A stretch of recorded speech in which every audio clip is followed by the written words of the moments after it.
This is LBC from Global, leading Britain's conversation with James O'Brien. 3 minutes after 10 is the time, and reality is finally beginning to bite. It will still, of course, be denied in some quarters, but thanks to the revelations regarding Cambridge Analytica and the brainwashing of huge swathes of the population, we now have a better understanding of how reality can be denied in the face of what the rest of us would consider to be incontrovertible evidence. Also in the programme today, the television star who... I find these stories weird. Right? There's a television presenter in the news quite prominently because she walks around her house naked in front of her children, even though her sons have now reached their teens. Is this the only country in the world where this would be considered to be newsworthy or even vaguely... Controversial's not quite the right word. What's the word when you can have a debate about something? I know, debatable. Is this the only country in the world where such conduct could be in any way debatable? We'll find out later, and we'll also get to the bottom-ish of that Cambridge Analytica tale. But we begin, as I love to do, with Brexit.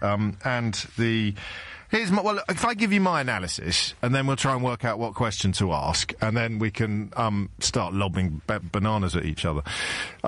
The way I see it is this. You may have heard the phrase cautious optimism coming from the rational corners of the country today. The reason for that is it does look as if the absolute nut jobs have been prevented from grabbing the steering wheel. This is why, and I know a lot of you find it rather hard to swallow, this is why I have, on occasion...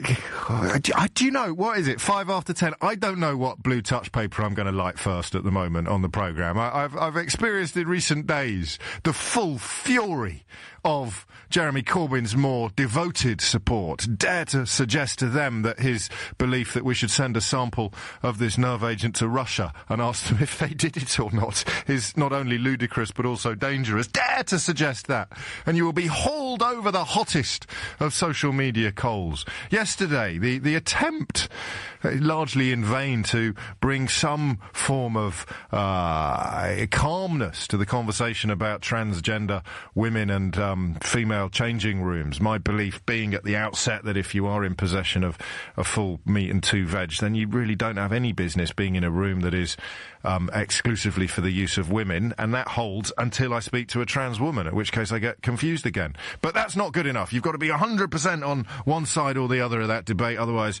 you are the enemy and you deserve to be destroyed. And then you move on to the Cambridge Analytica story, which means we have to, at some point today, we have to find a way of asking, how could you have been so gullible? And we need lots of people to ring in and admit that they've been gullible, despite the fact that their entire Facebook feed has been dedicated to 2 years to persuading them that they're not gullible at all. They are living in a country with no-go zones and rampant Sharia law and refugees queuing up at their own back door. I am relieved by the Cambridge Analytica story. That may be an odd word to reach your ears, but I am profoundly relieved. In many ways, it's restored my faith in humankind. Because, of course, we're susceptible to manipulation and propaganda. This wasn't invented in the 1930s. It was, in some ways, mastered. But to see and to hear the people responsible for using Facebook to manipulate and brainwash you has actually made me think more warmly of you. You see what I mean about the difference between the people selling snake oil and the poor saps swallowing it on a daily basis and an industrial scale. So we've got to find a way into that story later in the programme. So I don't know which blue touch paper is going to ignite first. But oddly, apart from full-on unicornists, full-on denialists, I think we can have quite a calm conversation today about Brexit, because I suspect everyone's unhappy, except people like me whose unhappiness is moderated by relief that the absolute unicornists are not going to be... It would appear they're not going to be able to grab the steering wheel. You know this ERG group that Jacob Rees-Mogg heads up, their WhatsApp exchange, which, for me, distilled the whole of Brexit. When Nadine Dorries went on it to ask if someone could explain to her what the customs union was, because she was having lots of debates with people about why we had to leave it, and she'd realised she didn't really have any clue what it was. So someone explained to her what the customs union was, and she said, well, it's very hard to understand. I was definitely right to be opposed to it in the first place. So Brexit, in many ways, if you see it through the eyes of an MP, don't laugh, Boris Johnson's Foreign Secretary, but if you see it through the eyes of an MP like Nadine Dorries, the reason why we're leaving the European Union is because she's too dumb to understand how it works. Just let that hang. like the smell of fish, because that's where we are today. God, I derive no pleasure from this. This is the Cassandra de nos jours. There will come a day, I said to you about 18 months ago, when all they've got left is fish.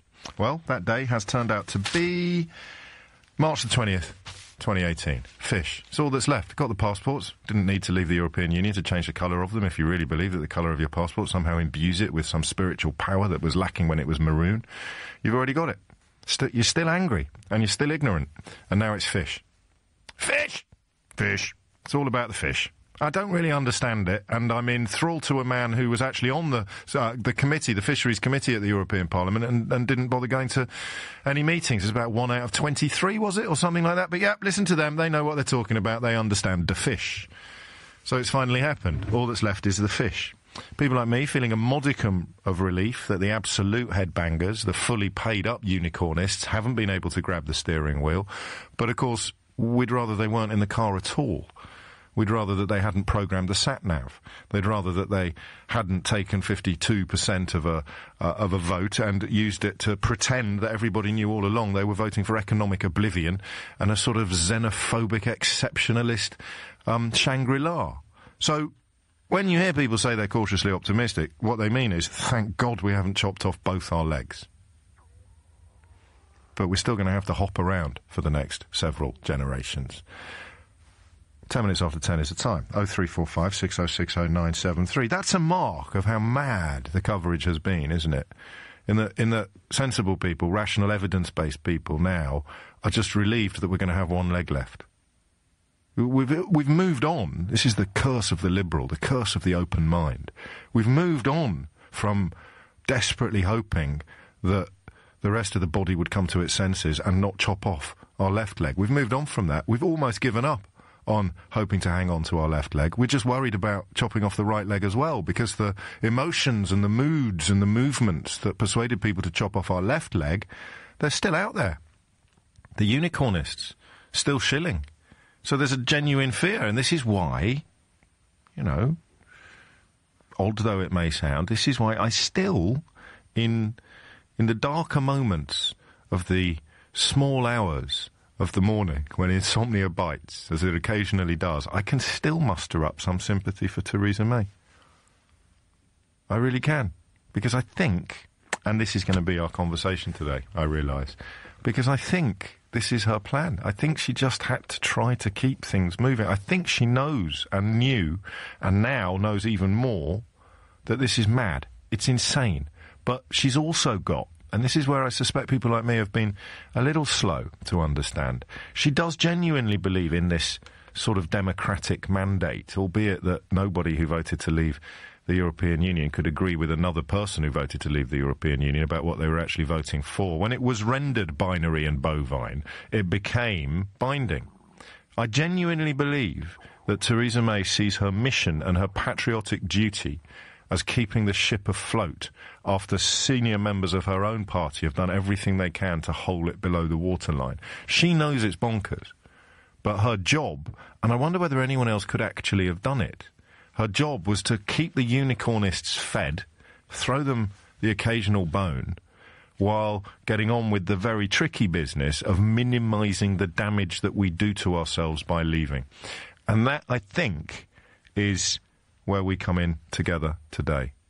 Is there any other analysis, if you like, that doesn't admit that description? What is the job of Brexit? Minimising the damage we've decided to inflict upon ourselves. And in that context, yesterday's announcement was pretty good. We basically backtracked on everything that the Brexiters said we were going to do or be able to achieve, whether it was the rights of EU citizens living and still coming here. Liam Fox, you'll remember, described them as one of our best cards, while also denying 10 minutes later that they were treating these people cynically and callously. David Davis, who, remember, was going to be in Berlin the morning after the result, negotiating trade deals, illegally, but hey, he's still Secretary of State for leaving the European Union. The fish thing was never really going to float, if you pardon the pun, for the very simple reason that the trading arrangements that we have with the European Union involve a little bit of give and take. And although there is one reading of the fisheries situation which makes an absolute nonsense of a lot of the claims made today. The dragnet fishing and the depletion of our stocks playing a bigger part in the decision to start fishing less than anything else. And I could go on. What else have you got? Borders? How we control our border? We already can. By the way, we need workers. Where's that other story from Bloomberg today? Here we go. 1 in 7 EU companies with UK suppliers have moved some of their business out of Britain. This isn't from a journalist. It's the Chartered Institute of Procurement and Supply. Admittedly, it doesn't know as much about procurement and supply as your Facebook feed does, but the Chartered Institute of Procurement and Supply are kind of reliable on issues of procurement and supply. Almost a third of UK businesses with suppliers from the bloc have increased prices as a result of Britain's vote to leave. This in a report published today. And when you read that the pound's gone up and businesses have welcomed what happened yesterday, you understand why I'm saying what I'm saying. Businesses have welcomed what's happened yesterday because we appear to have been served half a cup of cold sick rather than several pints. And that now, because of what we've allowed people like Boris Johnson and Jacob Rees-Mogg to do to this country, that now is good news. What's the good news today, Brexiters? We're only going to have to drink half a cup of cold sick, not a whole pint. What's the good news today? Well, it looks like we might keep one leg. We're not actually going to chop off the other one. And then everybody now getting cross about fish. They are the people that want to chop off the other leg as well. And the Cambridge Analytica story is amazing, focusing mostly still on Trump, but it will reach Brexit. It has to, because you've listened to this programme. You've heard people ring in and say, I trust YouTube and UKIP and common sense more than I trust, economists, scientists, experts. And you wonder how anyone can get into that point of view. But what the Cambridge Analytica story has given us is the irrefutable proof, really, that if your Facebook or your YouTube feed is programmed to bombard you with dishonest, scary stories, you will end up in a very, very dark place. Best clip of that from the MD of the company I'll play to you after this, but I want your phone calls first. 0345 6060 973. Start off with that. Are you happy with the way it's going? I'm presuming nobody is, but I'm happy to hear from people who are. 0345 6060 973. I'll park my arrogant observation, despite the fact that it's completely accurate, that I've been telling you for 18 months we were going to end up here today.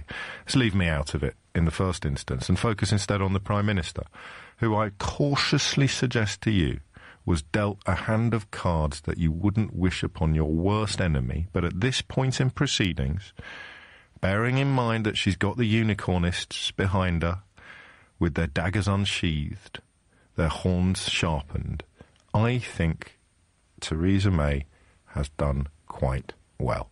0345 6060 973. Of course, it might be by accident. This is LBC. Helen's homecoming lamb. It's a lot quieter around here since the boys went off to college. Sunday roast was always the highlight. All the family around the table for my roast leg of lamb with salsa verde crust. I'm doing it again today. It's their favourite, and hang on a minute. Hi, Mum. We brought a couple of pals back. Is that all right? Yeah, it's good to have them back for a couple of weeks. Make your own homecoming roast with our tender, tasty grass-fed lamb. Food Love Stories, brought to you by Tesco. Get the door, will you, Davy? Yeah, no worries. Oh, it's the tool station helping hand. Has he got the order? Brilliant. Bring it in, mate. Hey, I didn't know Tool Station did all these brands. Yeah, Makita, Bosch, Stanley, Scruffs, Wera, Crown, Milwaukee and hundreds more. All top-notch stuff. Well, that beats my supplier, hands down. All your leading trade brands at everyday low prices. Another helping hand from Tool Station. Your best mate for the job. He's on the home stretch. Wait, he's stopped. Extraordinary. He's having a picnic on the side of the track. Is the performance of your cash ISA a bit of a disappointment? At Money Farm, our experts can match you with an investment ISA that could give your money the chance to perform better. And right now, we'll look after your full ISA allowance free of management fees for a year if you transfer over £10,000. You have one life. Invest wisely. Visit moneyfarm.com/move. Your capital is at risk. Money Farm is authorised and regulated by the Financial Conduct Authority. From putting up blinds to plumbing in bathrooms, there's a local hero for that. And from tiling floors to fixing electrics, there's a local hero for that. It's easy to book a trusted tradesperson at localheroes.com. Plus, all work comes with a 12-month British Gas guarantee. Join the thousands across the UK who've already used a local hero. Search Local Heroes. Ocean Credit Card. If you're looking for credit, go to checkocean.co.uk and see in seconds if you'll be accepted for an Ocean credit card before you apply. Checking doesn't affect your credit rating, and with a credit limit of up to £1,500, it's a no-brainer. Go to checkocean.co.uk right now and get an answer in seconds. 39.9% APR representative variable. Intelligent Lending Limited is a credit broker. Capital One is the exclusive lender. Checkocean.co.uk. Hi, I'm Paul Devin, CEO from WG for Business, a single-source solution for office supplies, furniture, print and business services. If you're a company director or partner, we could save you as much as 45% on your office supplies and services with our comprehensive and free corporate spend audit. Find out more at wgforbusiness.com or text the word audit to 87007. That's 87007. Can you hear me, Lewis? You're fourth on the grid. You've got this. And it's lights out, and away we go! Put yourself in the driving seat with the dedicated Sky Sports F1 channel for £18 a month. Watch every practice, qualifying and race live. Now with free HD. So if you love F1, only pay for F1 for £18 a month. Search Sky Sports F1. Requires Sky TV subscription. Free HD for 18 months with Sky Sports. Thereafter HD £6 per month. Offer ends 28th of June. Further terms apply. Whatever your customers trust you to do, they trust you with their data too. So whether you're a carpenter or a chiropractor, a florist or a financial advisor, an electrician or nail technician, don't forget the new GDPR data protection rules apply to your business from the 25th of May. You could be fined if you ignore them. So whatever you do, make data protection your business at ico.org.uk today. This is LBC with James O'Brien. 20 minutes after 10, and the Cambridge Analytica thing is going to be tricky because as quite a few people are already proving in texts and tweets, unintentionally but absolutely incontrovertibly, when you point out to people that they have absolutely been brainwashed and misled, they don't thank you for it. They usually double down on the delusion. So I don't know what the next chapter in that story is going to be, but we'll turn our attention to it imminently. Brexit, going all right, isn't it? Insofar as the unicornists and the absolute headbangers, who at one point in the last 6 months looked like they might actually get their hands on the steering wheel. You remember? Doff Cap, Tug Forlock, Vote Rees-Mogg. Looks like they've been stuck in the boot now, thank God. That's my analysis. What's yours? Steve's in Belfast. Steve, what would you like to say? Good morning, James. Hello, Steve. My analysis is the opposite to what you just said. It certainly is for us here. We are being kicked down the road again.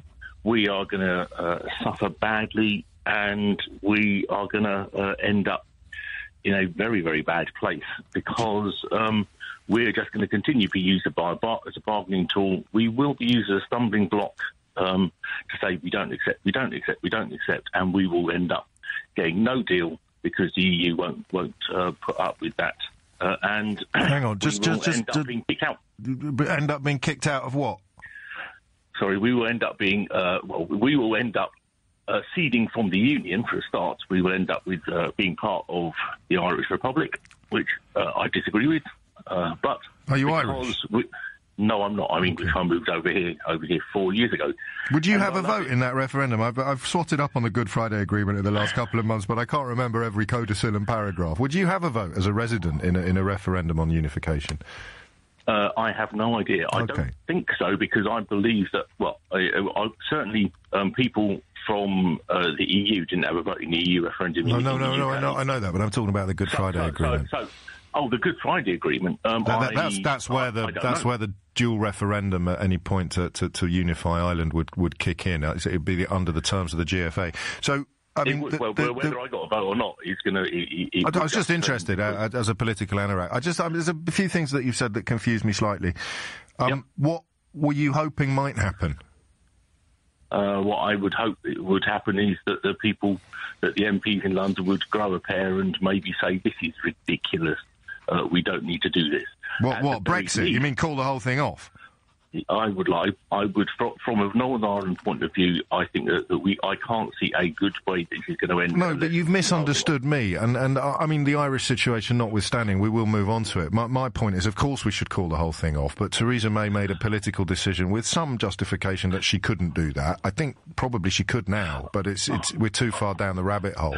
If you accept that we can't call it all off, and you accept that Ireland is either going to be subject to some sort of miraculous solution to the border problem, or going to be the grit in the oyster that might do for the whole thing.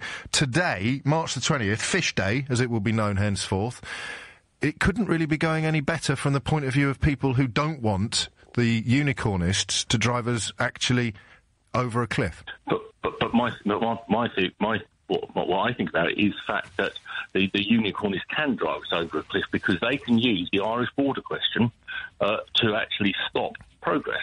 And therefore, can arrive at the point at the end of in December 2020 of having no deal. And therefore, if there's no deal, we end up with a hard Brexit. And then we're all in... Well, then we've got no legs. Yeah, and the Irish border is the perfect way of doing it. The DUP... So at the moment, they're the ones insisting that it will be possible to come up with a border, that there is the same people who are a bit late delivering the unicorns are going to deliver a technological solution to the Irish border, and then people who've never even dipped a toe into such matters before reference a research paper published by the European Union last year and claim that it's all possible, and then just go a little bit quiet when asked to point to one border in the world that could be a model for what they imagine could happen here. You think they're deliberately being deceptive. I don't. I think they're just dorks. If we've learned anything from the last 18 months, they're just they're dumbasses who say anything to get to the end of an interview.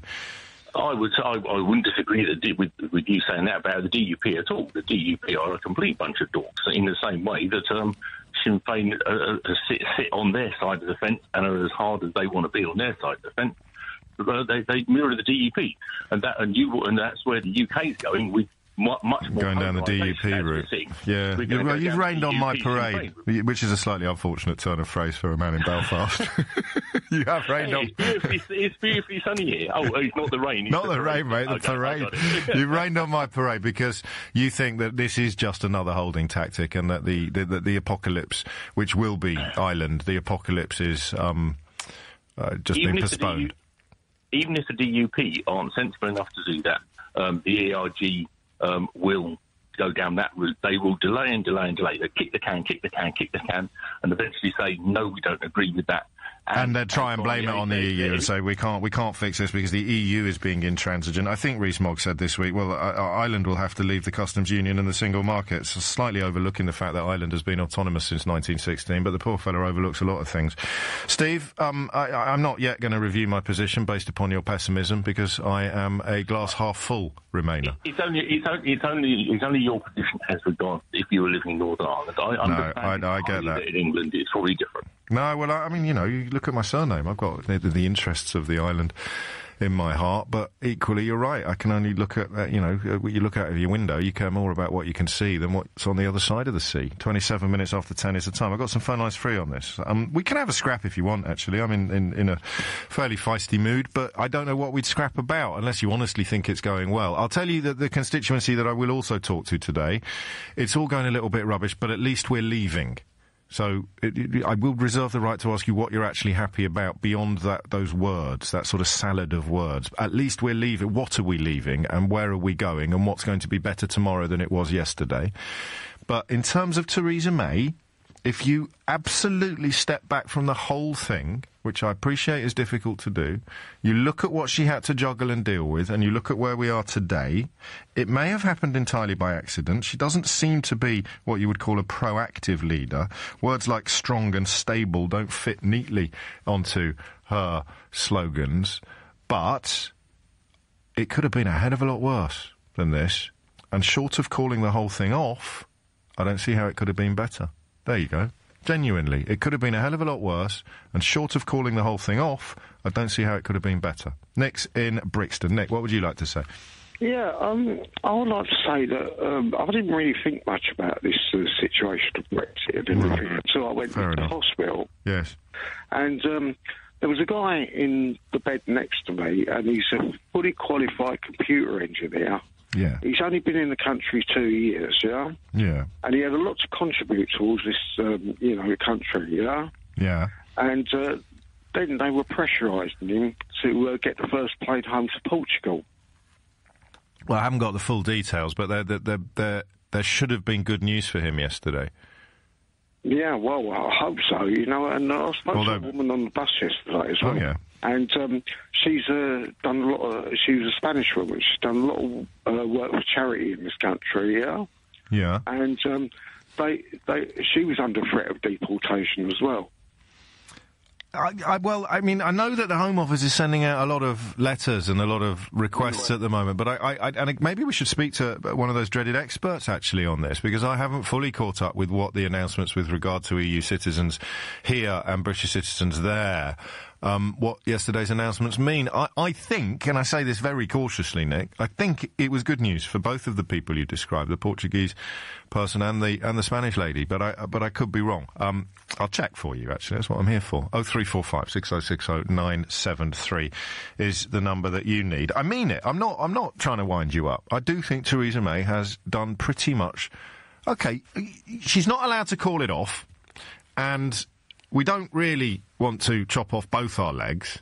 She was under instructions from the country to chop off at least one. She felt she had no choice. She couldn't turn around and tell the country what she truly believed, which is, of course, that this is an act of unconscionable madness. So she couldn't do that.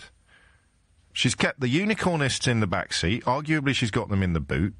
And she appears at this point to have prevented us from chopping off our second leg. All roads, sadly, lead to Ireland. 3 things I've been telling you for 18 months. Everything will end in Ireland, and there will come a day when all they've got left is passports and fish. I was wrong, because the passports died 2 months ago. I should have said all they'll have left in the end is fish. Fish. Simon Conway has the headlines. The Information Commissioner's Office says Facebook has agreed to stand down its search of Cambridge Analytica's premises. The British data firm is being investigated over claims it used the personal information of millions of Facebook users to deliver targeted political messages. Inflation eased last month to 2.7%, down from 3% in January. The outcome is lower than many economists had predicted, and it marks the first fall in the cost of living since December. A FedEx worker has been injured after a package exploded in Texas, the 5th blast to hit the US state this month. The package bound for Austin contained nails and shrapnel and exploded at a site in Schertz.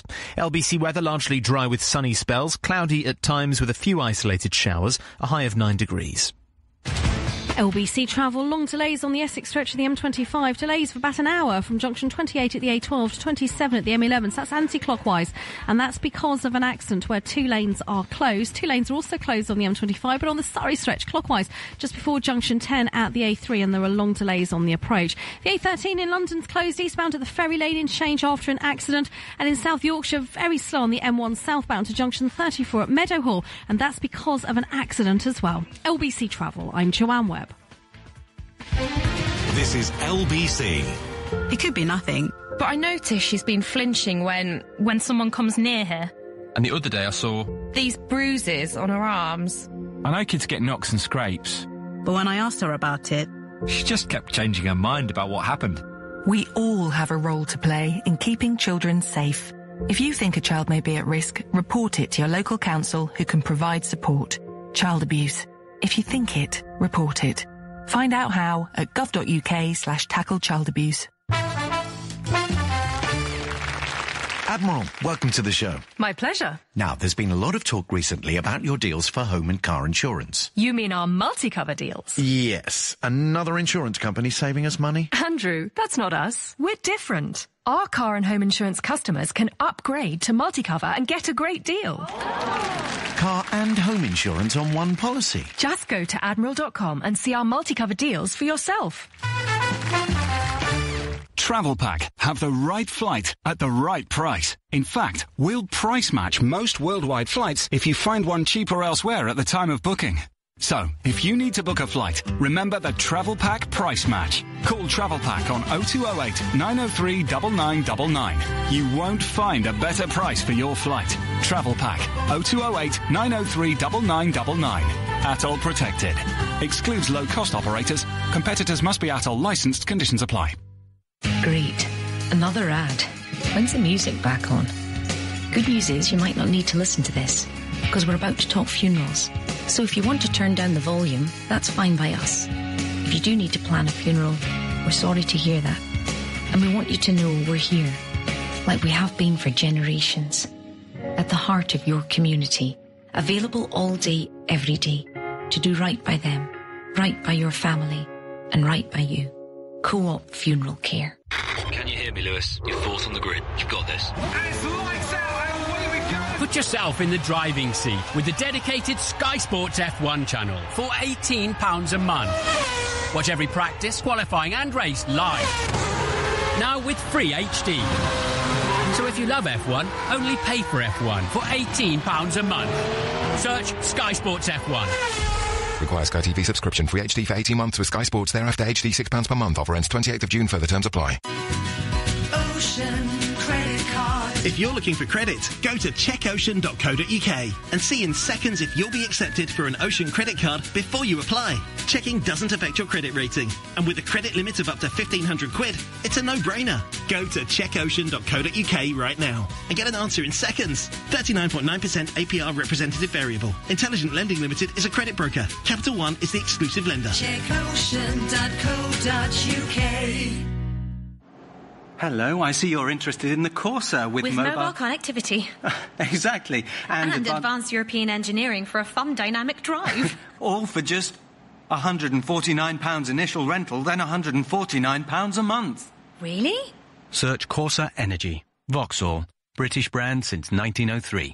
Personal contract hire offer on Corsa 3-door Energy 1.4 75 PS in metallic paint. Initial rental £149 plus 47 months at £149. Excess miles over contracted mileage of 20,000 over 48 months, charged at 5 pence per mile. You will not own the car. T's and C's apply. Offer ends March 31st, 2018. Offer not available with free insurance. James O'Brien on LBC. Call 0345 6060 973. It is 10:35 and you are listening to James O'Brien on LBC. Later in the programme we'll turn our attention to this astonishing story regarding Cambridge Analytica, something that I've kept one eye on your behalf in the recent months. But I have to tell you, there have been times when I wondered whether it was a case of people seeing what they want to see, whether or not things were getting a little exaggerated. I think the first indication that it was completely kosher probably came at the Press Awards last year when Carol Cadwallader from The Observer picked up a Special Investigations Award, and then that got doubled down on at the Society of Editors Awards last week, despite the fact that an awful lot of energy, expense and effort was put into discrediting her or trying to discredit her. Walks like a duck, quacks like a duck, probably is a duck, and Carol and some other journalists at Channel 4 and elsewhere seem to have now concluded fairly comprehensive proof that it is a duck. Let me play you something, actually, before we dive back into the Brexit conversation. Let me play you something that comes from that Channel 4 investigation and features a chap, the managing director of Cambridge Analytica, whose name is Mark Turnbull. And what I'm thinking of doing in the next hour, and I might need your help or indeed guidance on this, I'm not cocky enough to imagine that people will ring in and tell me that they were duped in this way. I don't think yet people are ready to climb out of the rabbit hole and admit being victims of this con. But I'm thinking that we all know someone who was. And that might be how we do the next hour. I have a friend who absolutely went down this rabbit hole, went from being quite an objective and open-minded person to actually buying EDL memorabilia. EDL merchandise, I beg your pardon, on the internet. And when I got to the bottom of why, it was because his feeds on Facebook and YouTube, which isn't in the news today, but his feeds on Facebook were bombarding him absolutely, relentlessly with complete hogwash. Same thing happened in America. How you have someone who's never left Texas, utterly persuaded that swathes of East London are no-go zones. How have we ended up in that position? And they cast their vote for Donald Trump as a result of that? People in this country who voted to leave the European Union because they were worried about Sharia law taking hold in I don't know, Bury or Boreham Wood. I mean, madness, right, when you're on the side of the Seine, but sympathy deserved for people who've been manipulated and fed by these sort of tactics. The two fundamental human drivers when it comes to taking information on board effectively are hopes and fears, and many of those are unspoken and even unconscious. You didn't know that was a fear until you saw something that just evoked that reaction from you. Right. And our job is to drop the bucket further down the well than anybody else, to understand what are those really deep-seated underlying fears, concerns. There's no good fighting an election campaign on the facts, because actually it's all about emotion. There's no point fighting an election campaign on the facts, because actually it's all about emotion. How do I excite your emotion? By persuading you that there are people just over the brow of the next hill, utterly determined to ravage your reality and indeed your livelihood. 10:39 is the time. We'll get stuck into that later in the programme. Back to Brexit and the simple question of who's happy now? 0345 6060 973. And does the fact that none of us are unhappy enough to actually hurl ourselves off a proverbial tower, does that support my suggestion at the moment that Theresa May has done quite well? Possibly by accident, but in terms of keeping the one leg and not letting the unicornists persuade the nation to chop off the other one, I think she's done quite well. Rod's in Cranbrook in Kent. Rod, what would you like to say?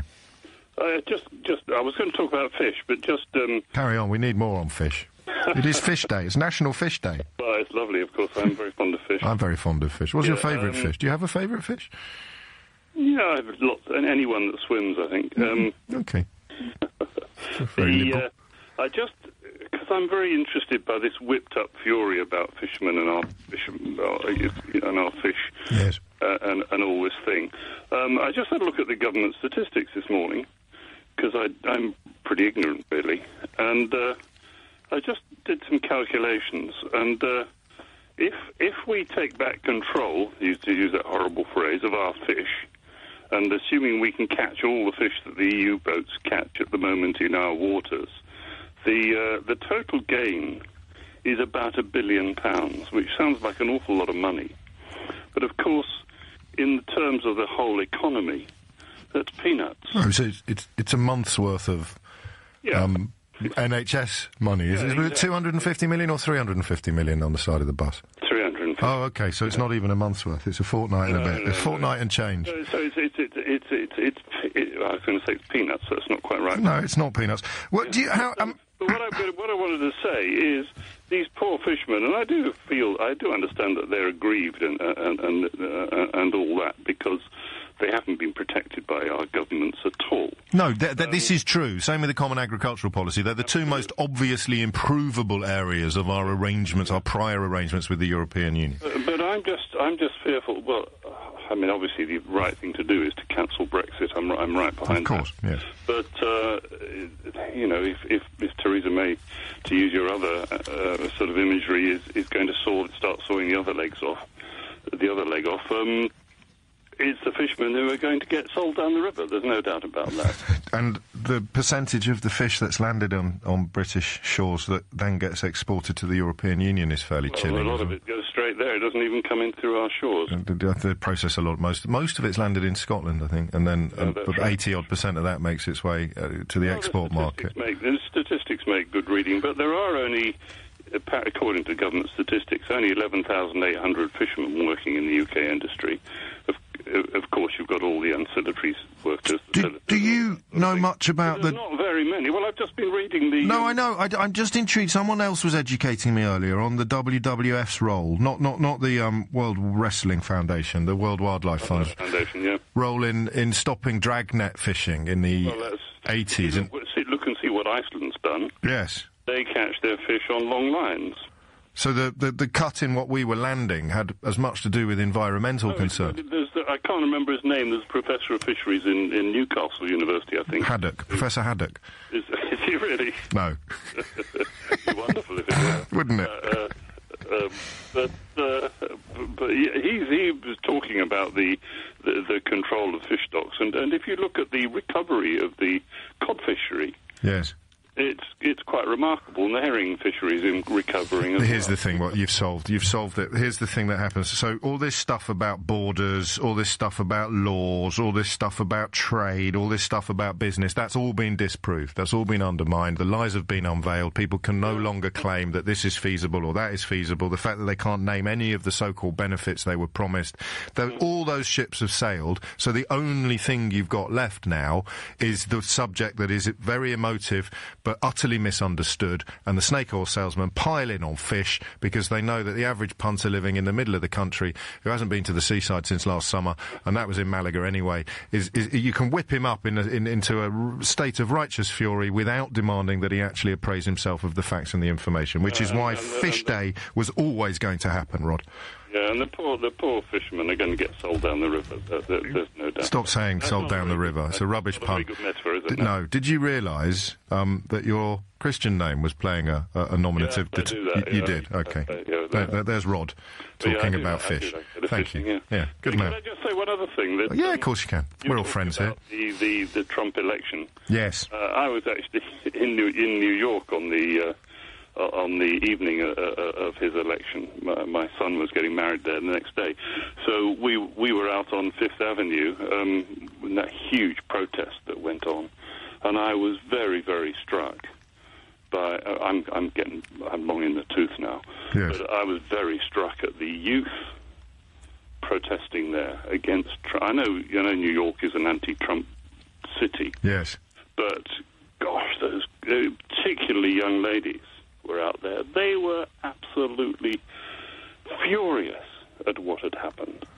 Absolutely. I've been to one or two demonstrations. I've never been to one where there was so much anger. Well, yes, because a self-confessed sex offender, multiple bankrupt white supremacist had just been elected into the White House. But, of course, what we've learnt from the Cambridge Analytica stuff is that it's easy not to notice all that if someone's pouring propaganda into your other ear. You can keep your finger in one and have the other exclusively available for the pouring of propaganda and snake oil. That's why, I'm relieved by the Cambridge Analytica story, because it means that there wasn't some sort of secret potion that was being served up to people. It was just good, old-fashioned Joseph Goebbels style misinformation and propaganda.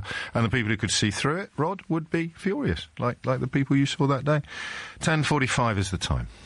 Sheila Fogarty, Monday to Friday from 1 p.m. I'm not sure we are squeezing people out of the jobs market because we've got loads of vacancies. They cannot afford to buy a house on £7 an hour. And you don't think it's got anything to do with austerity, with the financial crash, or you don't think it's got anything to do with that? It's the fault of foreigners. Leading Britain's conversation. This is LBC. Nick Ferrari at breakfast has been talking about the importance of decision-making in business. He was joined by Joe Harris, Managing Director of Business Banking at Lloyds Bank, to discuss it further. I think if you're a business, a decision that may seem quite minor can actually have a huge knock-on impact for your success. Go to lbc.co.uk to find out more about decision-making in business and for a chance to win an iPad, thanks to Lloyds Bank. When you need to move fast, we're by your side. And LBC. At Co-op Funeral Care, you can plan and pay for your funeral in advance from less than £18 a month, giving you and your family peace of mind.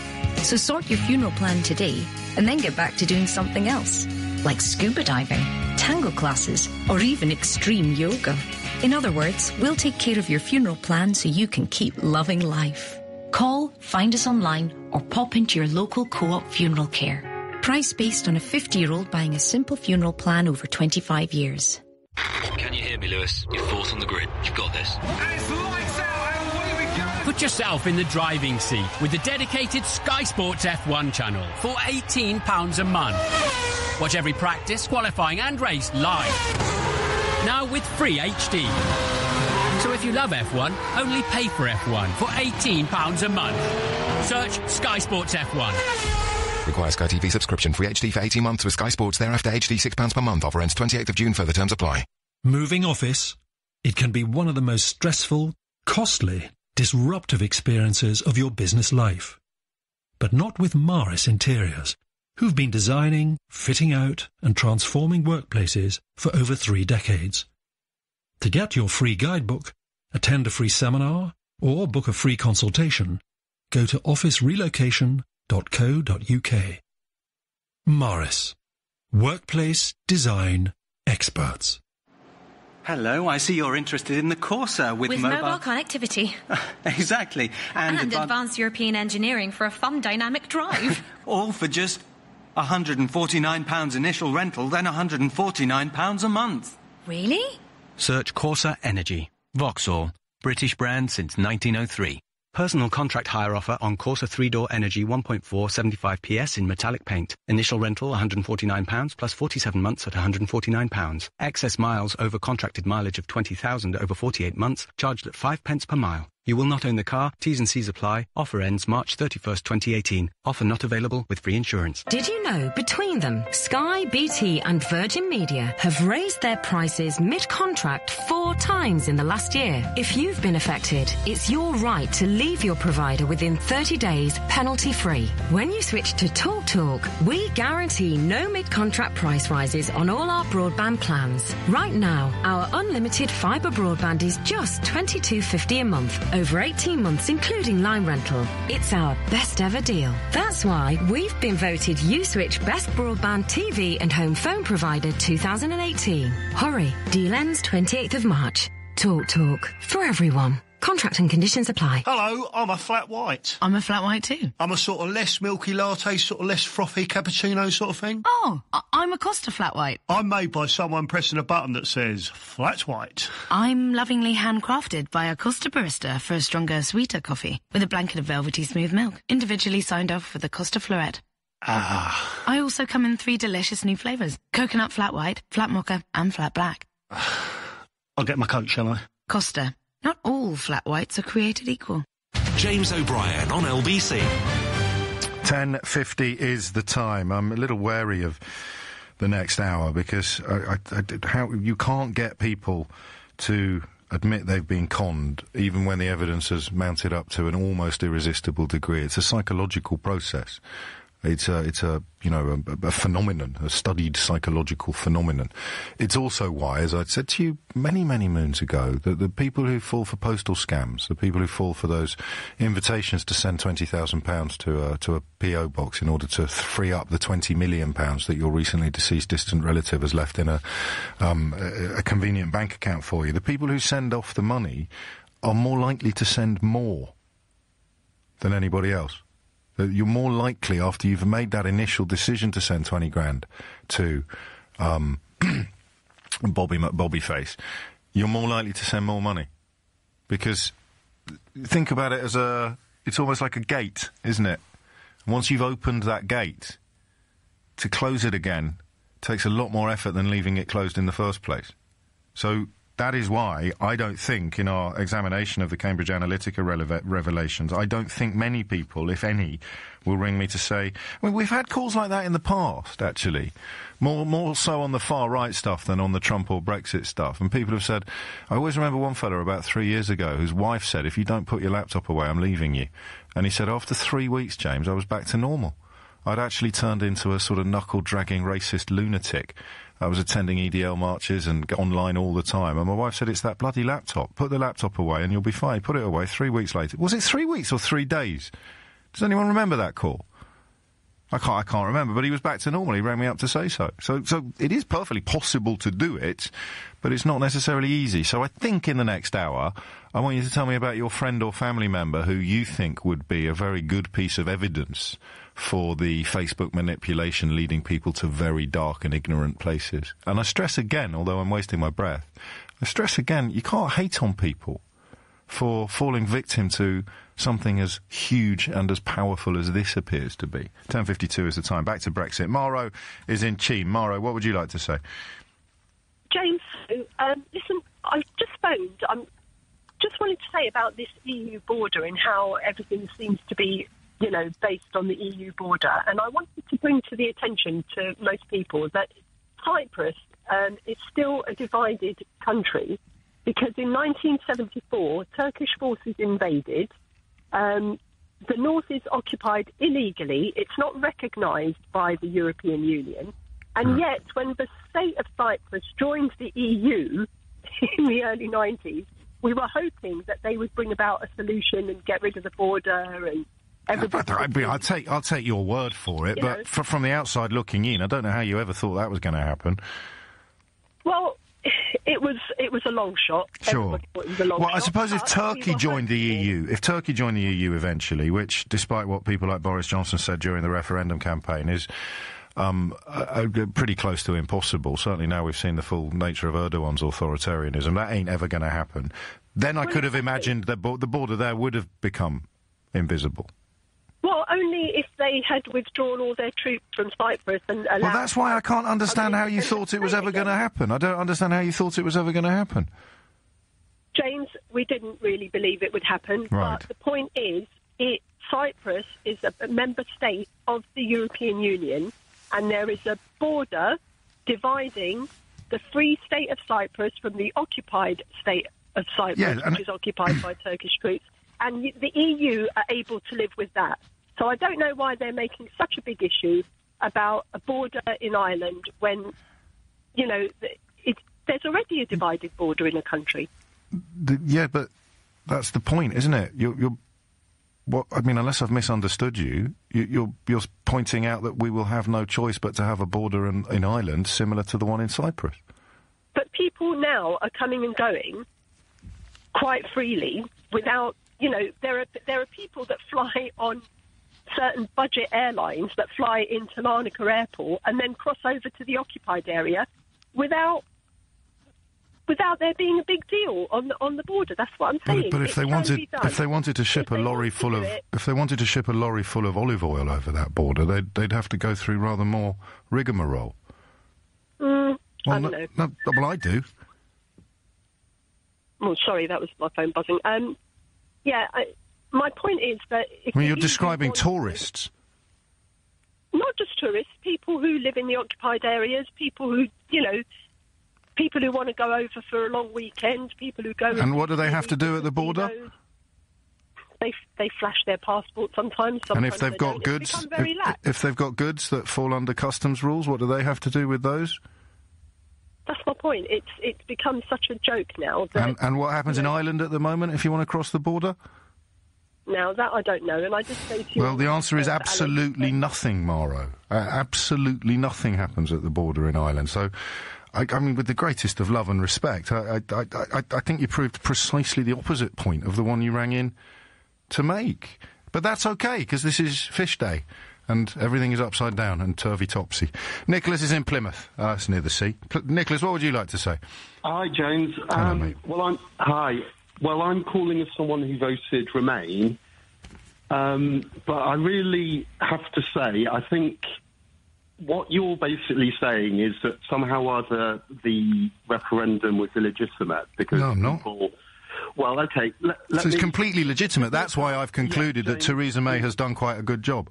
Yeah, can you just give me a chance? Well, if you say something that's not true, I will correct you. But other than that, fill your boots. Okay. During the campaign, basically both sides talked rubbish. One side said not that true. If we left, it would be milk and honey. The other side said that if we left, it would be a complete economic disaster. No, I need to correct you there. Some people made predictions that haven't come true. Some people issued demonstrable falsehoods about what we would legally be allowed to do. So when David Davis said, on the morning after the referendum result, we'll be in Berlin, not Brussels, doing a trade agreement, he was either spectacularly ignorant or actually lying. When the governor of the Bank of England said we may have a recession and then took measures immediately after the referendum, this is what the people who were pouring snake oil into your ears never add. So those predictions didn't come true. Mark Carney moved heaven and earth to stop... No, because you've already said two things that aren't true. So Mark Carney moved heaven and earth to stop his own predictions from coming true. So there's no false equivalence between the two sides, Nicholas. On one side, you've got predictions that didn't come true. On the other side, you've got liars. Carry on. As someone who voted Remain... So you keep saying, but that's irrelevant to this conversation. Okay. I basically believe that people ignored a lot of what was said on both sides, rightly or wrongly, thinking that it was exaggerated. But what they did understand was the basic point that, on the one hand, the Remain campaign was saying we are going to take an economic hit. Which we have. If we leave. And on the other hand, the Leavers were saying we will be better able to control immigration if we leave. Which wasn't true. Well, immigration was down 90,000 last year, net immigration. And we haven't left. Yet. And we haven't imposed the EU rules that we're allowed to impose.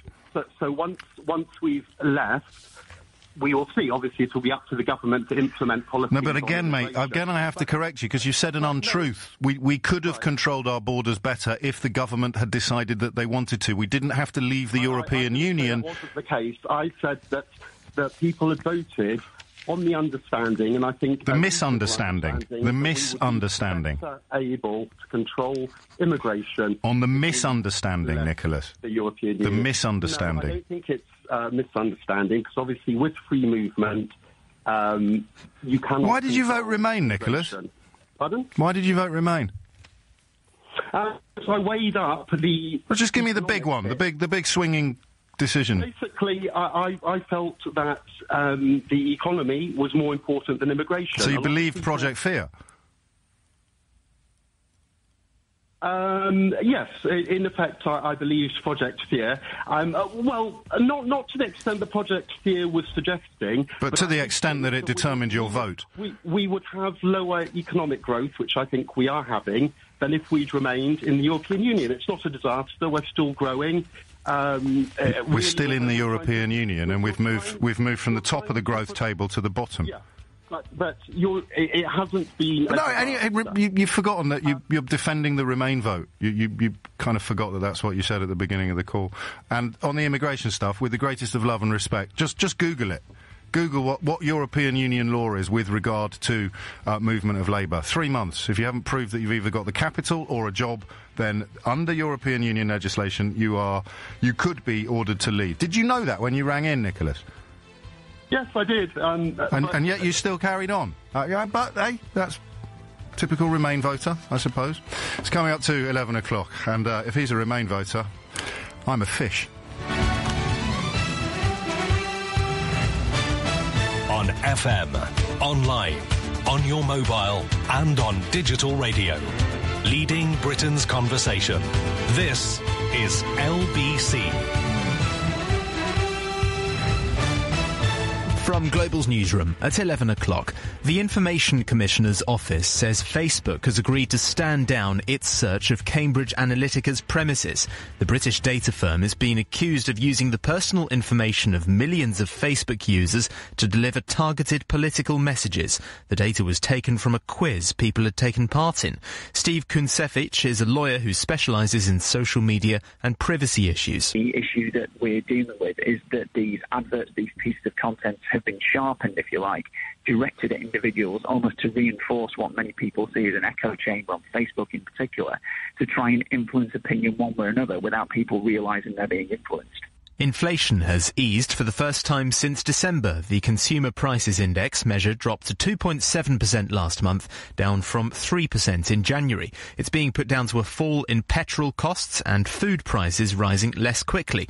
Simon French from Panmure Gordon has told LBC inflation should now come down towards 2%. For most households who've been struggling with a fairly unwelcome increase in prices, and those prices have been going up faster than their wages have, we may see a bit of light on the horizon. By the second half of this year, we expect wages to be picking up at a faster pace than consumer price. A man is in a critical condition in hospital after he was shot by a police officer in East London. It happened in Hackney last night after officers were called to reports of an armed robbery. The police watchdog has been informed. A FedEx worker in Texas has been injured after a package exploded, the fifth one in the US state this month. The latest one contained nails and shrapnel and blew up at a distribution centre in Schertz. Police are looking for a suspected serial bomber. The government's introducing new laws to stop people cashing in on whiplash claims. It sets fixed amounts of compensation and bans cases being settled out of court with no medical evidence. Ministers say the measures should lower insurance premiums for millions of motorists. Prince Harry and Meghan Markle have revealed they'll have a lemon elderflower wedding cake. It'll be made by pastry chef Claire Patak, the owner of the London-based Violet Bakery. Kensington Palace says the couple wanted a cake incorporating the bright flavours of spring for their big day in May. The LBC Markets report, a short time ago, the FTSE 100 was trading up 18 points at 7,061. The pound buys $1.40 and €1.13. LBC weather largely dry with sunny spells, cloudy at times with a few isolated showers and a high of 9 degrees. From Global's newsroom for LBC, I'm Simon Conway. Hello, Voice of Reason. Hello. Ah, Voice of Doubt. What do you want to moan about this time? Answer me this right. How can Purple Bricks make any money if they don't charge commission? Well, they don't have to pay expensive rent because they don't need any branches. Their local property experts prefer to be with customers rather than stuck in an office. Oh, right. Anything else playing on your mind? It's probably nothing, but should I be worried about my wife's private Pilates classes with Fernando next door? Goodness, is that the time? Save yourself from commisery at purplebricks.co.uk. LBC travel long delays on the Essex stretch of the M25 anti-clockwise between junctions 28 at the A12 and 27 at the M11 following an accident, but 2 lanes are now closed. Also on the M25, but on the Surrey stretch, it's very slow going clockwise to junction 10 at the A3 because of an accident. In London, the A13 stays closed eastbound at the Ferry Lane interchange because of an accident. There are long delays on the approach and very busy in West Yorkshire on the M62 westbound to junction 27 at Gilderson. LBC Travel, I'm Joanne Webb. This is LBC from Global, leading Britain's conversation with James O'Brien.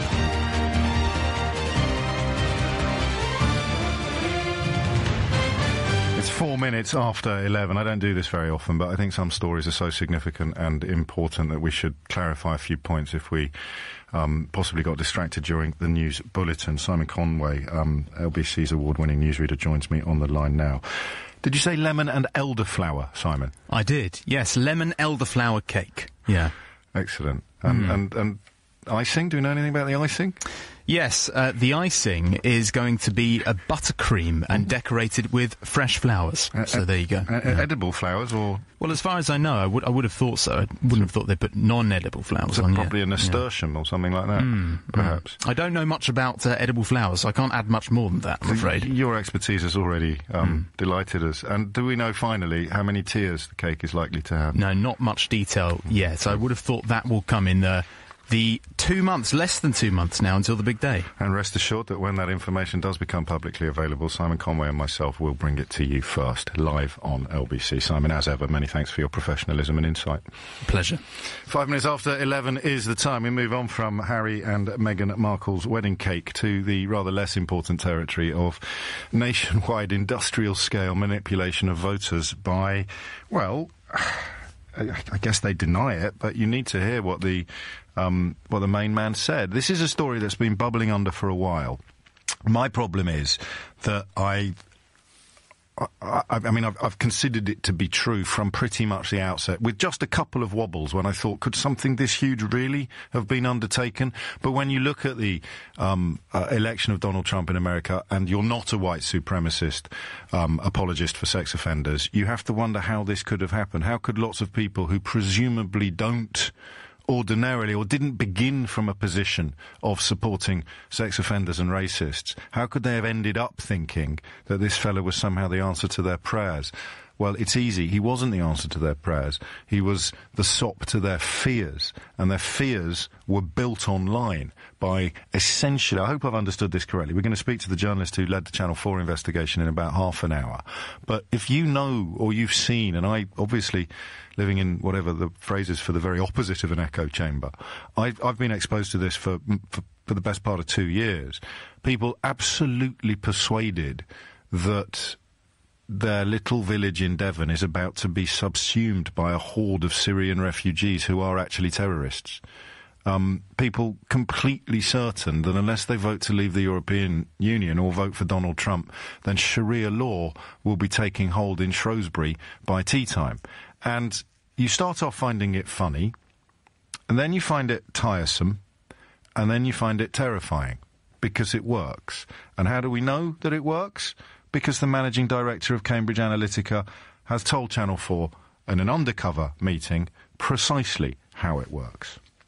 The two fundamental human drivers when it comes to taking information on board, effectively, are hopes and fears, and many of those are unspoken and even unconscious. You didn't know that was a fear until you saw something that just evoked that reaction from you. Right.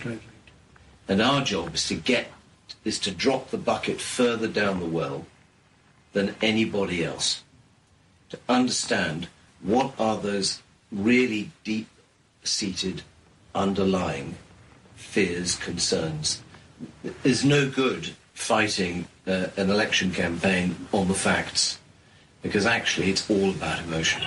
And what would those videos be? Well, they would, of course, include the so-called alt-right news websites that have been peddling nonsense about fruit juice cartons turning you gay and vapour trails behind aeroplanes being part of a government plot to hypnotise us all for years. How do I know? Well, because it happened to a friend of mine. And it really upset me at the time, because he's a decent bloke.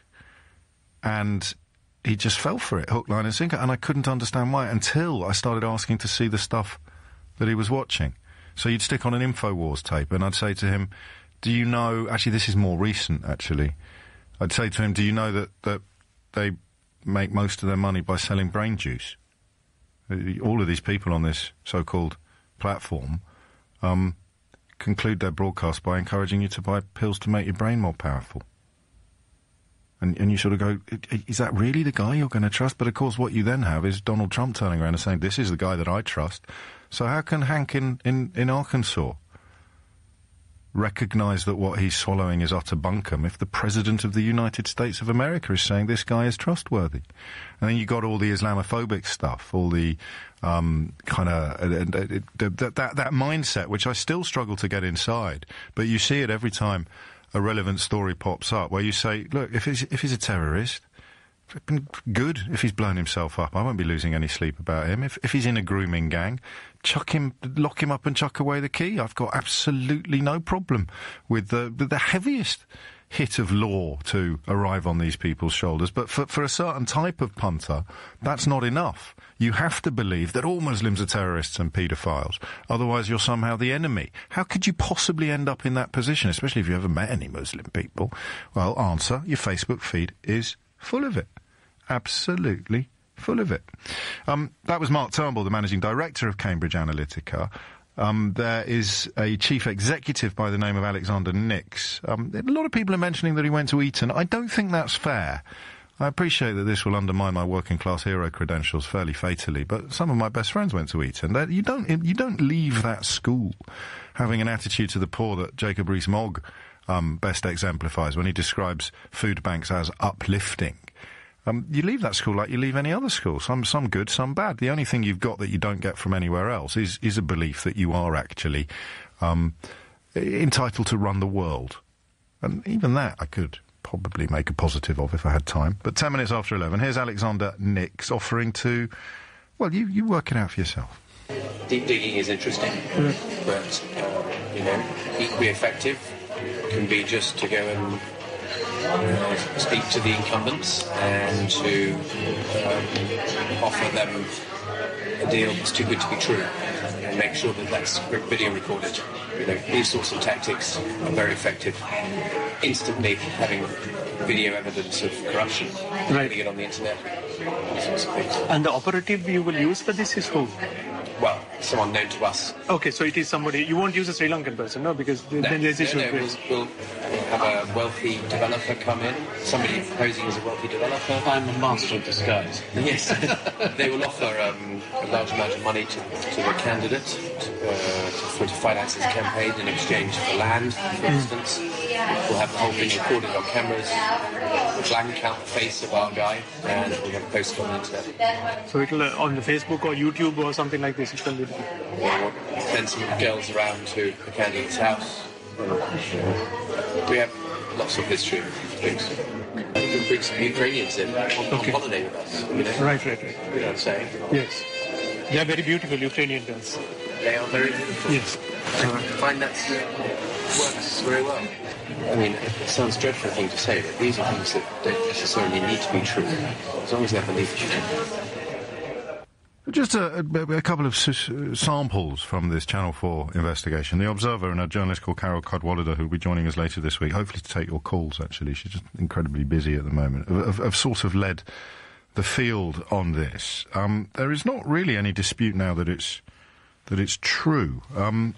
It is pretty much the case that the accusation, let's leave it in the realms of allegation, because I haven't got a lawyer in my pocket at the moment. The allegation is that some 50 million people had their details mined on Facebook, and then their Facebook feeds were essentially tailored to feed and inflame their fears.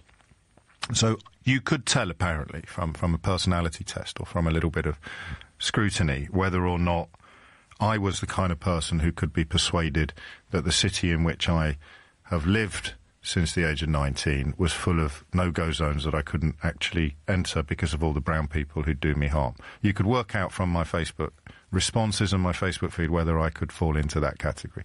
Or you could work out whether or not I could be persuaded, despite having lots of Muslim friends, that they're all secretly paedophiles and terrorists. And how many people now are feeling the clouds clear? How many people are thinking about their brother-in-law and going, oh my God, yeah, that's him? Or their mum? Or their sister? That's it. So they'd work out from your Facebook feed whether or not you were susceptible to this sort of stuff. On the other side of the Atlantic, obviously it's build the wall type stuff, and people that have never left Reno who are absolutely persuaded that you can't go to Derby. Do you remember there was a brilliant, and the Russians of course have been backing it all up online, but my favourite example of that was an American Fox News fan, stroke Russian bot, tweeting that you can't, there are places in Birmingham now that are no-go zones. And someone replied and said, well, I grew up in Brum and I don't know what you're talking about. And this American replied and said, I think you'll find I was talking about Birmingham. Do your research. He said, all right, Igor, on you go, on your jog. So, I mean, this is what has happened. And it's the only thing that, for people like me, it's the only thing that ever made sense, was that epic amounts of industrial-scale propaganda were being undertaken on both sides of the Atlantic to persuade people. And I feel a bit guilty, because some of the most viral clips we've done, some of the calls that have been all around the world and back, you know, actually making headlines in foreign newspapers, some of the callers we've taken on these issues, particularly Brexit, you inevitably end up poking fun at them. You can never humiliate them with your words as much as they humiliate themselves with their own. But you realise when you clock all this Cambridge Analytica stuff, you realise that it wasn't their fault. The confidence you need to ring me, a lot of people say, why do they still ring you? And I say, well, because the confidence you need to ring me comes from your news sources. Did you hear that lady last week? Was it Kathy last week? Who was proud of the fact that she knew nothing. She said, oh, well, you're an intellect and you travel. As if they were bad things. I said, where'd you get your news from? And the answer was essentially her laptop. That confidence is really hard to breach. You only breach it when you find yourself coming unexpectedly face-to-face with reality, which you can do by dialing 0345 6060 973. And that's why it keeps on happening. There's lots of people say, why does it keep on happening? Have they never? The answer is because if you are immersed in this worldview where all Muslims are paedophiles and terrorists, all immigrants are both stealing your jobs and taking your benefits, all, patients on the NHS have arrived there an hour ago from Nigeria. If this is what you're getting, then people like me just sound mad. And then you ring me up and I ask you for some facts and evidence to back up the stuff that your Facebook feed is full of, and you fall apart like a cheap suit. Or, deep down, you know that this is all racist propaganda, but you quite like it, because immigration is the best excuse that anybody has ever had for not doing as well in life as they think they should have done. So then they're less likely to ring in, but they'll be all over social media claiming that it's all true. Build the wall. Hillary Clinton's advisors ran a paedophile ring from a pizza parlour. And you see, you say it out loud. People like you and me don't understand how anyone could ever have believed it. But imagine that was all you ever heard. And imagine a Wizard of Oz type figure in a laboratory, in a computer lab, is deliberately bombarding your Facebook feed, which for many people is their primary news source, with racist lies. What are you going to end up being? Not a racist liar necessarily, but a believer of racist lies. And of course, when I pointed all of this out on Twitter earlier and suggested that it makes perfect sense, and that people who have been brainwashed into believing all this nonsense are unlikely to believe it, unlikely to admit it or recognise it, one or two of you pointed out that there was a touch of pot kettle black going on, making such points from a position of employment on this radio station, and I can't really argue with that. This is LBC. This is an advert for the Mercedes-Benz A-Class. You'll notice I'm not shouting. There's no atmospheric music playing in the background. No sound effects of cars screeching around hairpin corners. I'm simply here to tell you that a new A-Class is now available from £179 per month, with a finance contribution of £5,000 from us. But hurry, as this offer is only available on limited stock before the end of the month. Search for your local Mercedes-Benz retailer today. Based on an A180D Sport and a 48-month personal contract hire agreement, advance rental £4,646, 10,000 miles per annum, mileage and damage charges apply. No ownership, 18 years and over, subject to status, off ends 31st March, Mercedes-Benz Finance. Did you know, between them, Sky, BT and Virgin Media have raised their prices mid-contract 4 times in the last year? If you've been affected, it's your right to leave your provider within 30 days, penalty-free. When you switch to TalkTalk, we guarantee no mid-contract price rises on all our broadband plans. Right now, our unlimited fibre broadband is just $22.50 a month, over 18 months including line rental. It's our best ever deal. That's why we've been voted Uswitch Best Broadband TV and Home Phone Provider 2018. Hurry, deal ends 28th of March. TalkTalk, for everyone. Contract and conditions apply. Looking for a better return on your savings? You could earn up to 5.35% tax-free interest per annum by investing in Cufflink's innovative finance ISA. Join thousands of investors who are earning more from their savings today and visit cufflinkisa.co.uk to get started. That's Kuflink, cufflinkisa.co.uk. Capital is at risk. Rate based on a 5-year fixed-term investment. You should seek independent financial advice.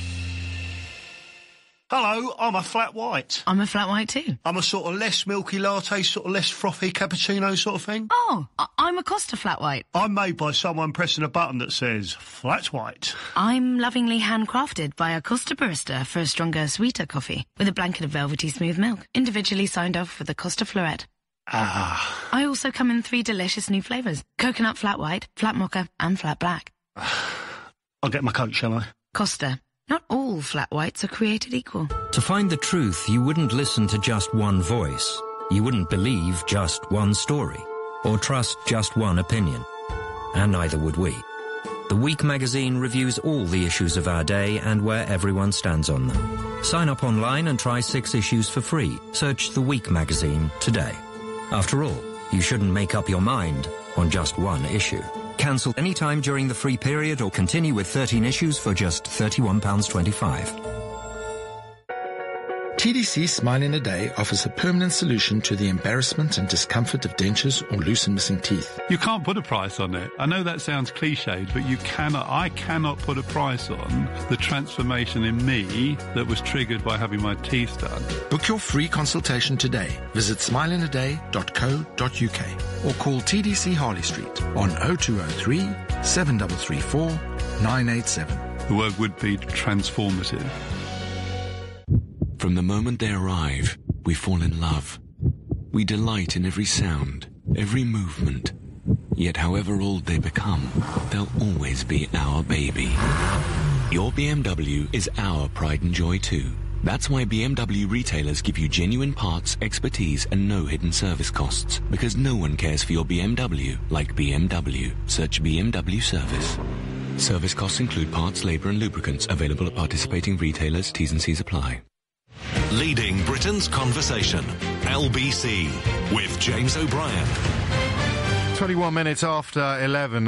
We've just tweeted from the LBC account that clip I was telling you about. The woman who rang in last week and effectively proves exactly what happens when your Facebook feed is hijacked in a slightly sinister way. Let me read you some of the detail on the how they get the Facebook thing up and running. It's incredible. The strength of the modelling was illustrated by how well it could predict a subject's answers.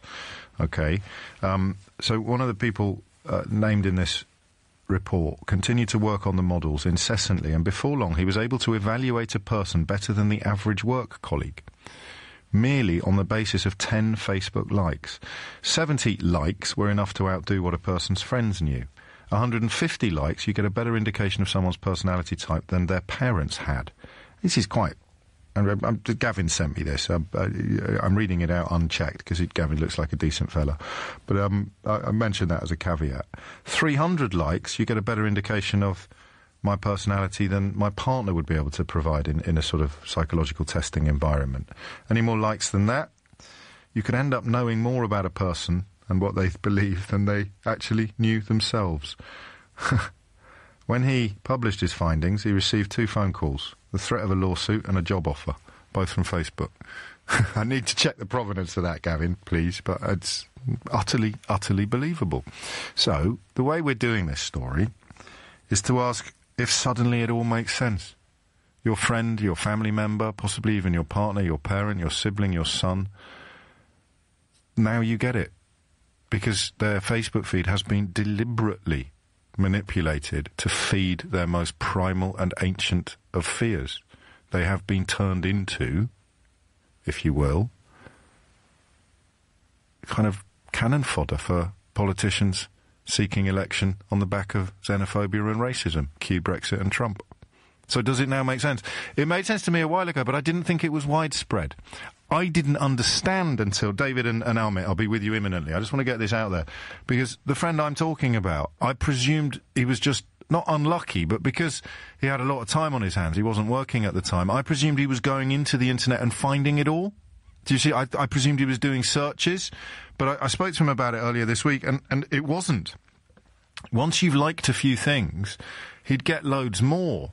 So you start off liking an article in The Spectator, which is kind of posh Islamophobia, and you end up getting bombarded with videos from InfoWars. And no one's explained to you how this is going to happen. But you put a like on something that is, you know, chalk stripe racist rather than bother boot racist, and that starts a process. I think, I mean, I'm still groping around in the dark on this, but quite how my friend's Facebook feed ended up being full of far-right propaganda used to baffle me. And it doesn't anymore. And it also explains how someone who's never left Texas can believe that they have a better understanding of the dynamics, the social dynamics of Birmingham and Tower Hamlets than the people who actually live there do. It is actually incredible when you think about it. How can you bring people back from this? Can we get them back out of the rabbit hole? So I'd love to talk to you if you've been down the rabbit hole and managed to get yourself out again. But I don't think at this point people are going to queue up to tell me that they were conned. I don't think we're there yet. But I think, like me, you've probably got someone in your life whose decline into chomping, hate-filled madness now makes perfect sense. 03456060973. David's in Stevenage. David, what would you like to say? Morning, James. Hello, mate. It's funny, I've had a very, very similar experience to the one you just described. And I hate to say, the only way to get people out of the rabbit hole is to take their laptops away, which will probably appear in a video popping up on Facebook later that a lefty wants to take laptops away. Yeah, you're probably right. I had someone grow up very, very close to me, a family member. We grew up the same experiences, Irish parents. I just want to. Can we do anything about the phone line? It's just a little bit muffled. Because I can tell this is going to be an interest. It is a lot better. Yeah, carry on. Okay, yeah. Grew up together, similar families, Irish parents, same experiences. We both understood the situation in Northern Ireland and understood that there was 2 different narratives: a story you heard over there, a story here. Yeah. Now, what I've really found is that years ago, when you formed your public or your private opinions, it was based on debates. Now what's happening is you're just forming your opinions on diatribes. Now, this person that was very close to me, all of a sudden, it was pretty much around the Trump election, started coming out with this stuff that I was really, really surprised about. It was just frightening stuff, fear, and it was more about Hillary, and it was more about the danger of the Democrats, and it was about anything positive. What did you think he was doing? Because your feed's not full of this stuff, because you haven't liked a couple of Britain First clips and ended up being sort of manipulated and programmed in this way. So where did you think he was getting it from? Well, I think he's getting it because it's so much sexier, and as a famous quote you say, but it's so much sexier to look at stuff that might frighten you. Yes. And he's always on Facebook but never posts. And it was constant. I remember one occasion that I sent him a clip of John Pilger, and it was nothing to do about politics, it was nothing to do about Brexit or anything like that. And he said, I'll watch that after I've watched Alex Jones and Paul Joseph Watson. Ooh. And I didn't know who these people were, and so I looked up. For other people who don't, they are the ones who essentially sell brain juice. Yeah, they're the ones that say, there was a murder in Catalonia by someone with brown skin, and that means you should all go and march down Bury Park. And that's pretty good actually, distillation of the whole thing. And you, like me, find it silly until you see what it does to people like your family member stroke cousin. But then it grows, and that's the terrible thing when it grows. And what happens is you do start to seek it out. Now, I did something then. Yeah. I started looking at these things on my Facebook, and I signed up for Trump for USA, and I started getting all these things. And my newsfeed's just completely confused. But once you start watching, especially things like Tommy Robinson, there's this little voice in the back of your head that goes, you know what, he's got a point there. And every time a crime is committed by a brown person, despite not obeying any laws of logic, it fits in with the worldview that you're being sold. They're all bad. They're all paedophiles or terrorists. They're all. I've read the Quran and I know they're all evil. That can't you sort of go? Yeah. I would not like to get into a debate with Tommy Robinson, because when he talks, what he's saying is this is bad and this is bad, and don't you think this is bad and this is bad? And of course it's bad. But that's all you're telling. If you're only telling people about all of these terrible, terrible things that these individuals have done, and you put them up all together, it then looks like a movement of people doing bad things towards you. And these people, I wouldn't say I have sympathy for the fellow you mentioned, but I do think if he wore chalk striped suits, he'd be on Question Time. I think he's a victim of class prejudice, while he's also punting all manner of other possible prejudices. What happens when you try and tell your family member what's going? Because this is where my friend and I came pretty close, and I've known him since I was 16. It's the closest we've ever come to going our separate ways, because there's a refusal to believe. So you could say, for example, in my case, I'd say, well, hang on a minute, mate, look, here's the Catholic Church. Does that mean I'm a paedophile because the Vatican is riddled with them? Or I'd say, well, I've read the Old Testament, so what happened? What I find is they say, where did you read that? Because nowadays everyone says, right, we have an access, because of the internet, you have to prove everything, you have to back it up. And then wherever your source is from fits into I believe that camp or I don't believe that camp. And it can be anything, even as well researched as the BBC. And you'll say, oh, well, it's on the BBC. Obviously they're going to say that. Yeah. And you can't fight from that. It's become like football teams now. There are sources that you believe and people you believe, and there are people that are on the other side, and there are sources you don't believe and the people you don't believe, and that's where we are at the moment. Well, and that's how we've ended up with what we've got. Is he still down the rabbit hole? Well, it's a situation now where I would never bring up anything political, and nor would he. Which is how you avoid taking chunks out of each other, but it means that he's still languishing under the delusions of the manipulators and propagandists that have pushed him into this position. And you can see why they do it. There's money in it, You always start the clock on when somebody far right on the internet, start the clock on when they first appear and when they start asking you for money. Always. Without fail. But again, people like David and I can say this to people in our lives until we're blue in the face. And it won't register. That's the next stage, and I've got no idea what it's going to look like. It's 11:30. Simon Conway is here now with the headlines. Facebook is to end its search of Cambridge Analytica's premises over concerns it could compromise an investigation. The British data firm is being accused of using the personal information of millions of Facebook users to deliver targeted political messages. Removal vans and buses have been seen at the Russian embassy in London, where 23 diplomats have been told to leave the country. Theresa May ordered their expulsion in response to the Salisbury nerve agent poisoning. There's been a drop in inflation for the first time since December. The consumer price index measure was at 2.7% last month, down from 3% the month before. LBC weather largely dry with sunny spells, cloudy at times with a few isolated showers, and a high of 9 degrees. LBC travel delays on the M25 on the Essex stretch anti-clockwise from junction 28 at the A12 to 27 at the M11 because of an accident where 2 lanes are closed, but a lorry's also broken down in the quays, taking over an hour to get through. And then also on the M25 there are queues of over an hour clockwise from junction 8 at Reigate to 10 at the A3 following an accident. In London, the A13 stays closed eastbound at the Ferry Lane interchange. That's because of an accident, long delays on the approach. And London Overground trains are running from Surrey Quays to Clapham Junction. LBC Travel, I'm Joanne Webb. This is LBC. LBC's Sheila Fogarty has been looking at child protection and how something you notice and report could help a child or young person get the help they need.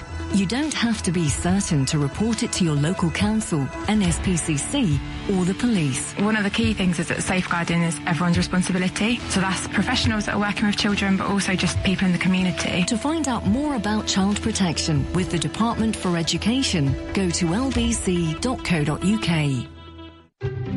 Architects Jane and Amy from Poulsome Middlehurst know how important it is to pay their staff accurately and on time. Sage is easy to use. It guides you through the process. It really makes it quicker, I guess, to complete that side of the business. Sage frees us up so that we can concentrate on the work that we love. Accounting, payroll and payments. Sage Business Cloud takes care of it all. Visit sage.com/get started. Be Sage. Build on. When will you drive the Fiat 124 Spider along an open road with the roof down? Never? Maybe this will freshen up your thinking. We're talking a two-seater sports car for an incredible £199 a month. Never say never. The Fiat 124 Spider for just £199 a month plus initial rental. Free yourself from never. Now. Personal contract hire. Fiat 124 Classico 1.4 multi-air turbo 140 HP. Initial rental of $597. 24-month term, 6,000 miles PA. Valid until 31/3/18. Subject to status, leases. Right now, you can drive off with Aviva car insurance, rated 5-star by de facto from just £160 a year. And should you need us, our claims line is open 24/7. Get a quote today, direct from aviva.co.uk. 10% of customers paid £160 or less for our standard cover. August to October 2017. Priced individually. From fitting taps to fixing fuse boxes, there's a local hero for that. And from plastering walls to painting windows, there's a local hero for that. It's easy to book a trusted tradesperson at localheroes.com. Plus, all work comes with a 12-month British Gas guarantee. Join the thousands across the UK who've already used a local hero. Search Local Heroes. Hey, you! And you, the rather brilliant British business leaders out there. I know you've got a gazillion plates to spin and umptillion things on your to-do list, but let me ask you this, Debs of Doggy Daycare Deluxe Newbury and the team in yet-to-be-named tech startup Ipswich, who's taking the time to check your bank fees, That's what I thought. Britain's better when business is thriving. At HSBC, our best tariff promise ensures you're on the right tariff for your business every year. Search HSBC Business Banking to find out more. Back to the plate spinning. HSBC. Together we thrive. For businesses up to £2 million turnover on a small business or electronic banking tariff business current account. Promise based on an annual review of your last 12 months account activity. T's and C's apply. See website. To find the truth, you wouldn't listen to just one voice. You wouldn't believe just one story. Or trust just one opinion. And neither would we.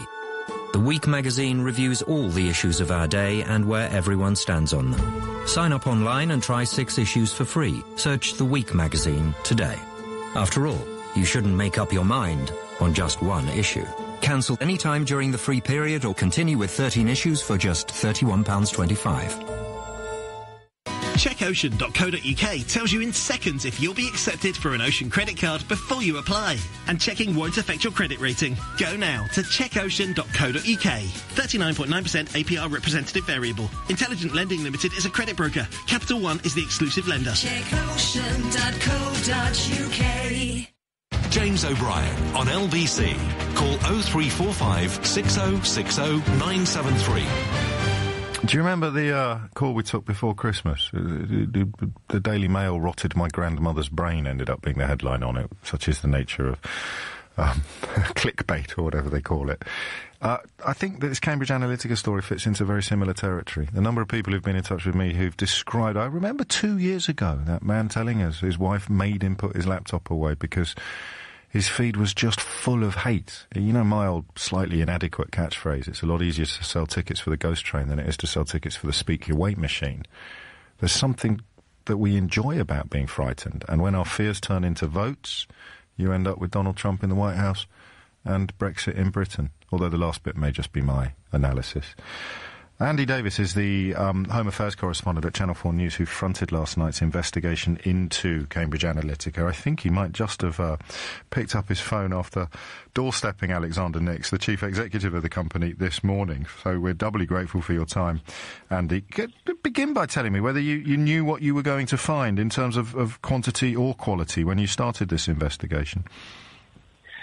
I think when it was our investigation team led by Joe Bradkin back in November went in, and I think they had an idea about the sort of thing that they might come across, but it was only in the last meeting when Alexander Nix pitched up, who's the CEO of Cambridge Analytica, that we got the most sort of extraordinary disclosures from him about what his company might be prepared to do. Now, was it bravado when he was talking about, options of potential entrapment with Ukrainian women, or was there actually some background to that? I don't know. We don't know what the truth of it is, but I think it tells you a lot about the type of company that is out there influencing political elections around the world. In return for money, obviously. Yes. I mean, I don't know how well paid they are. I certainly know that, Chris Wiley, the whistleblower who spoke to The Observer, the New York Times, and us over the weekend, said that that Cambridge Analytica got, I think, $1 million to conduct the research into that initial Facebook harvesting back in 2014, because Cambridge Analytica had the backing of Steve Bannon and the billionaire Republican funder Robert Mercer. So there is a lot of money involved. Well, also, I think that 2014, they were both behind Breitbart as well, which will be the kind of quotes news end quotes organisation that is popping up in the feeds of the people who've been identified as susceptible to the hate mongering. Well, they've got, this is what Chris Wiley was saying, that you had Steve Bannon there, this alt-right ideologue, as a sort of de facto founding father of Cambridge Analytica.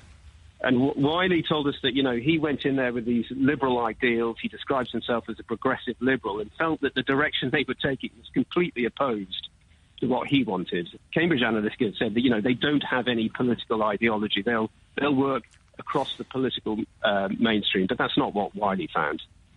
No. And Nix, of course, came out with a refutation before your film had actually been broadcast. He told Newsnight, I think their undercover sting was intended to embarrass us by presenting a mischaracterisation of the facts. It's a position that's somewhat undermined by the verbatim recordings that we've just played out on the programme. There's more to come, I believe, Andy Davis. Yeah, there's more of that undercover investigation tonight with the focus on the US, but it was interesting what he said when he came out and said we'd mischaracterised, and what they were doing was trying to tease out what this client was like, and they had grave concerns over this client. But, they had grave concerns, they claim now, back in January, and yet we know that 7 weeks later they were emailing our undercover reporter saying, hey, what's going on with this impending partnership? Still apparently chasing, still keen. Gosh. This is a slightly odd question, and you don't have to answer it. I know you're very busy, and you're at the Cambridge Analytica doorstep at the moment. But have you... Hello? Oh. Sorry, you just broke up. Can you just repeat that? Yeah, of course I can. You don't have to answer this question, Andy, because it's personal rather than professional. But have you come across yourself the ramifications of these harvestings? I mean, have you got anyone in your life who suddenly you understand how they've ended up so far down a rabbit hole? Personally not, but I mean, all I would say is that I think one of the striking things for me in all of this is just how little we know, how ill-equipped we are to know how our data could be used. And I know that's what's been said a lot recently, but I think I'm also just shocked at how little we know about a company like Cambridge Analytica, which now claims to be the most significant political consultancy in the world, and what they're actually doing. We don't know where they're working in across the world at the moment because they don't talk about it. And this inability to scrutinise what's happening with political parties, who they're employing, what tactics they're using, I think is a worry for all of us. And for anyone who cares about transparency, accountability and indeed democracy. We know more than we did before you and your colleagues started your investigation, Andy Davis. More power to your... Oh, did Mr. Nix say anything to you this morning when he turned up for work? He did, James. My first question was, have you ever used entrapment in the past? Because that's what you appeared to offer our undercover reporter. And he smiled and said, appearances can be deceptive. I followed it up with the question, are you going to abandon your political work now? And he he gave a long, deep sigh, but no response. And then I asked him if he'd misled Parliament over the Facebook issue, which is an allegation that's been put. He said absolutely not, and with that he was bundled into his office. More tonight, Channel 4 News, 7pm.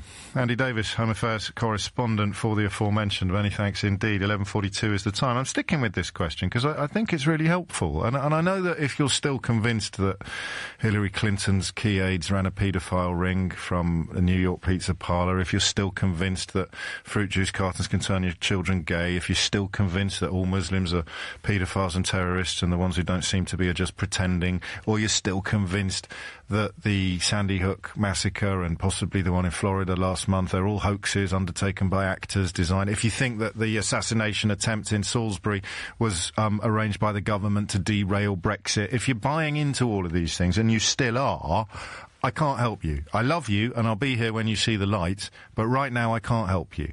All I can do is show you the way out of the rabbit hole by speaking to people, perhaps, who have already found it, or who have already identified its existence. Amit is in Shoreditch. Sorry to keep you for so long, Amit. What would you like to say? That's all right. Well, James, I'm in a bit of an unusual position. I come from a Muslim immigrant family, but I have a younger brother who's a Tommy Robinson-loving, EDL following, I don't know the word for it, lunatic. How did that happen, then? Well, I'd say it'd be mainly, the internet. I appreciate it's not completely to do with Analytica, what you're talking about today, but in terms of... It might be. If it depends on, how much of it is coming through Facebook and stuff. Well, he's not on Facebook. But it's not that, then. He does watch a lot of YouTube, and it seems to be indicative of the people who only get their information of the world from online. Like, that is where he gets his worldview from. And Tommy Robinson is like someone he borderline venerates. And I try and talk to him about it and try and discuss it with him, but he just doesn't have any... It's turning him ugly, and this is the thing. I'm trying to explain... But this is where you and I perhaps needed slightly different personality to understand it, because he's choosing that ugliness. It almost feeds something in him that you and I just don't understand. Is that a fair comment?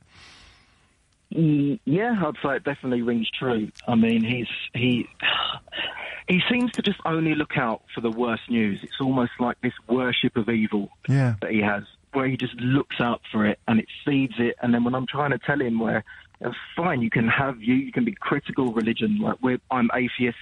I come from a secular. My background's Turkish. It's a secular. Was very secular. I'm trying to explain to him about you can have these views but not have the ugliness of people like Robertson have.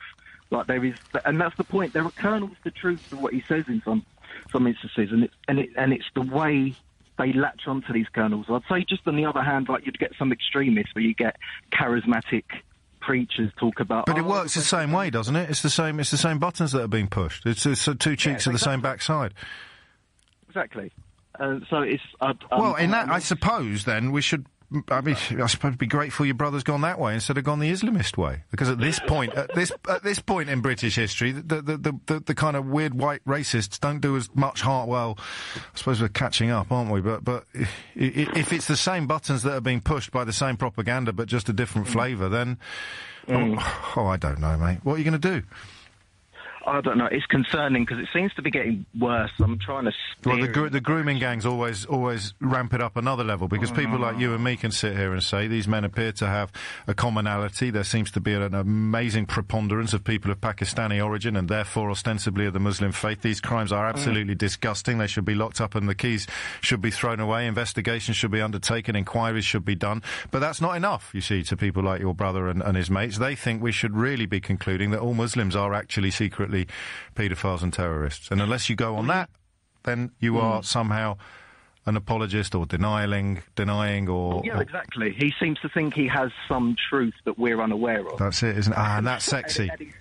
He scoffs at the idea of when I try and talk to him about nuance and it's not that straightforward. And makes him feel special. I know you don't. You don't get it, I do. In a way, and he'll scoff at the idea of when you just try and have some sort of informed discussion, but I mean, but I'm really concerned about the way it is actually getting worse. The way that, so going back to Robinson, because he's a person I particularly dislike. So Before, my brother used to hate people like Donald Trump. He hated Donald Trump. He thought he was an idiot. Yeah. But now, because Robinson is coming out defending Donald Trump, he's like, no, I think I'll he's have all to right, actually. take your word for that.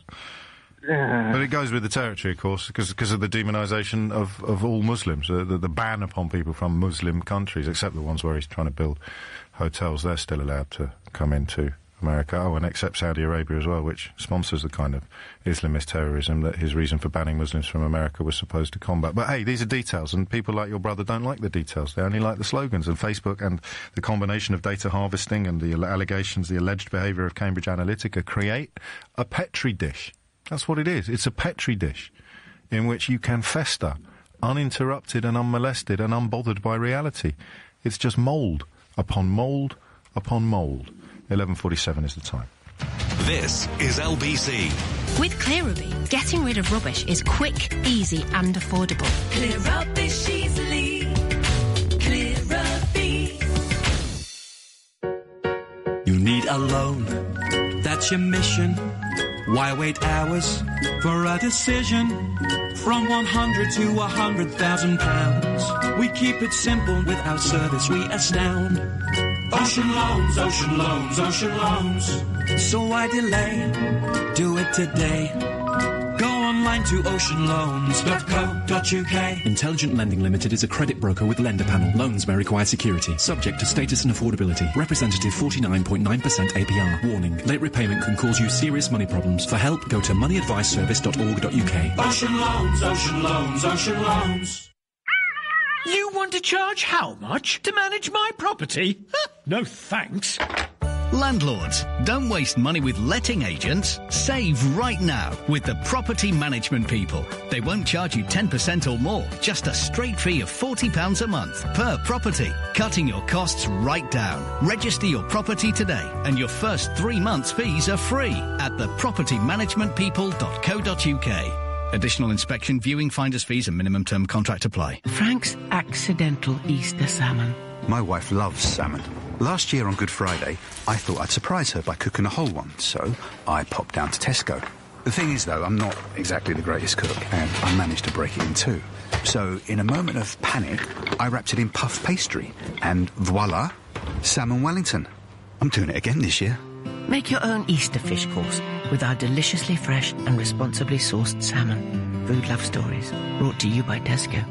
Hey, you! And you, the rather brilliant British business leaders out there. I know you've got a gazillion plates to spin and umptillion things on your to-do list. But let me ask you this, Debs of Doggy Daycare Deluxe Newbury and the team in yet-to-be-named tech startup Ipswich. Who's taking the time to check your bank fees, That's what I thought. Britain's better when business is thriving. At HSBC, our best tariff promise ensures you're on the right tariff for your business every year. Search HSBC Business Banking to find out more. Back to the plate spinning.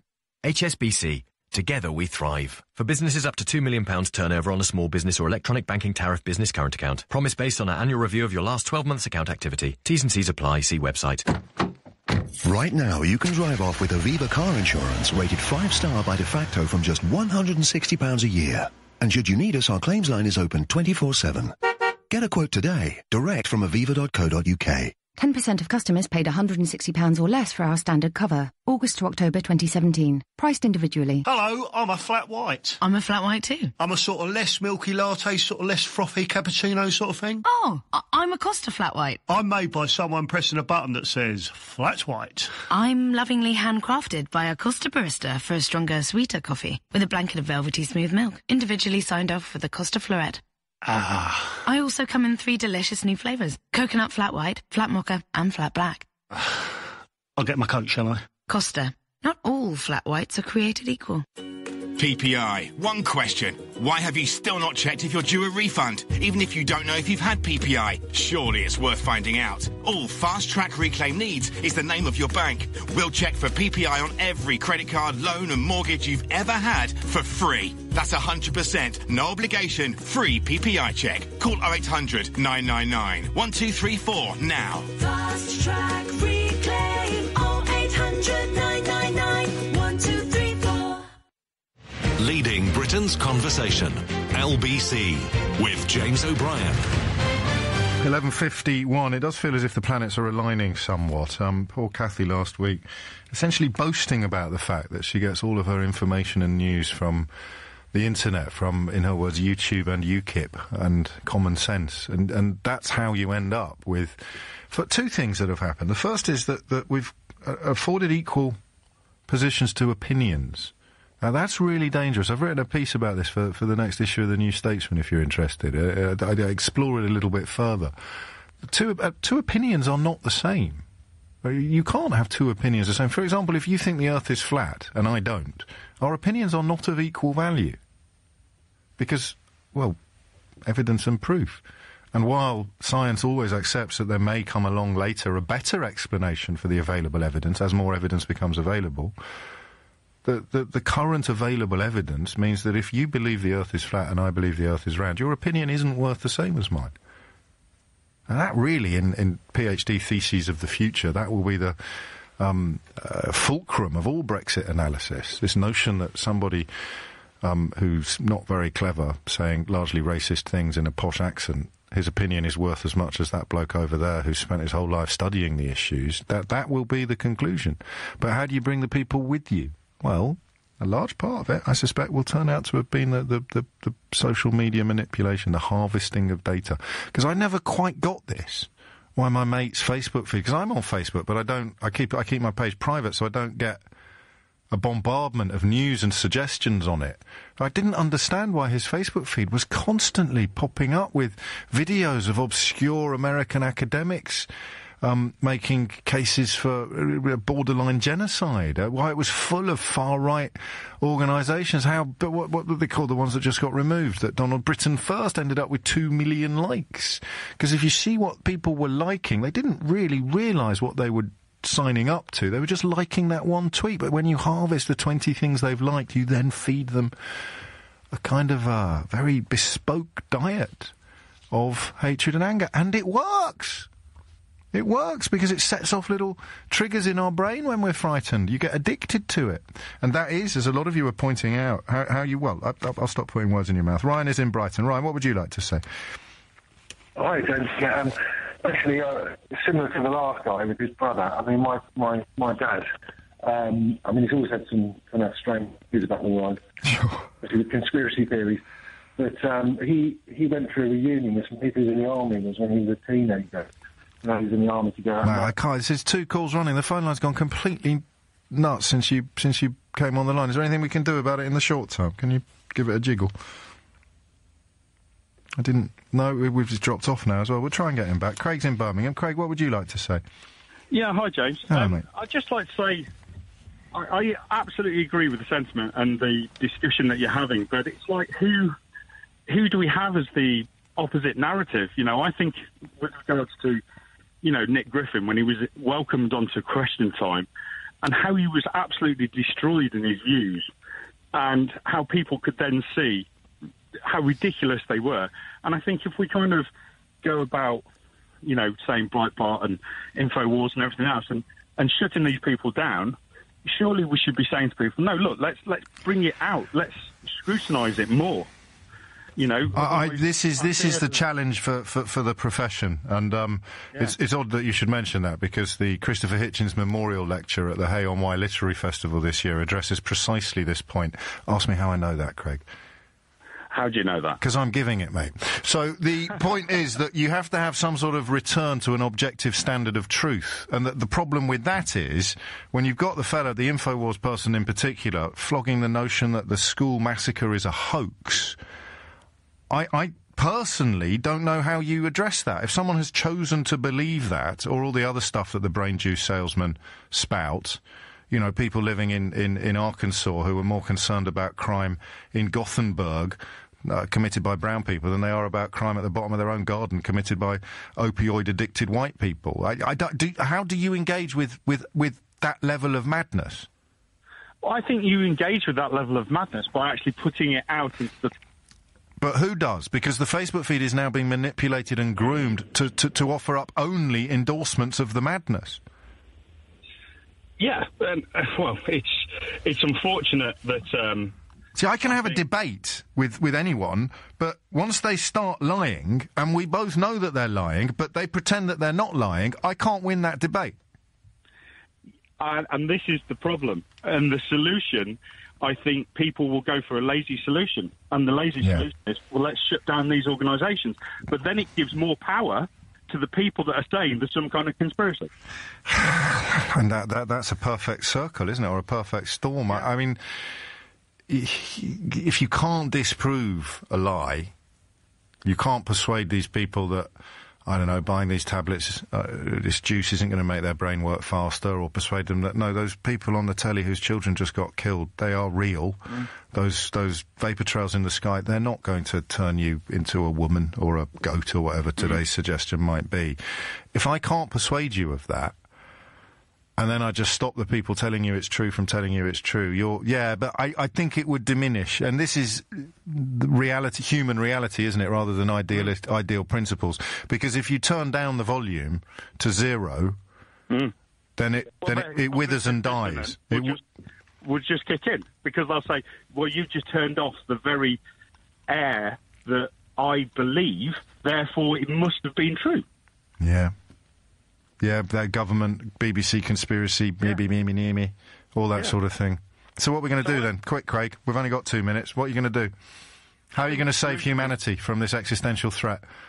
The solution is to actually get these people onto the panels of question time. It's not, because you can't invite liars on to tell lies. And, well, is it the solution? Well, it worked well with Nick Griffin, though, didn't it? Oh, I kind of did, although Nick Griffin wasn't a very good demagogue. He wasn't a very good propagandist. He didn't go to the right school. He doesn't wear the right clothes. Doff cap, tug forelock, vote Rees-Mogg. It wasn't the message that did for Nick Griffin. It was the messenger with his slightly flabby face and his slightly odd dress sense and his general demeanour. He didn't look like... we're always going to have the problem of style over substance then, aren't we? We always are going to have the problem of style over substance, but I think somewhere between our two positions lies a beginning of an answer, which would be if someone tells a lie on somewhere like Question Time about borders or about fish or about passports or about immigration or about anything under the sun, really you should be slapped around the face with the evidence of that lie. You don't just get to go, oh, well, let's move on.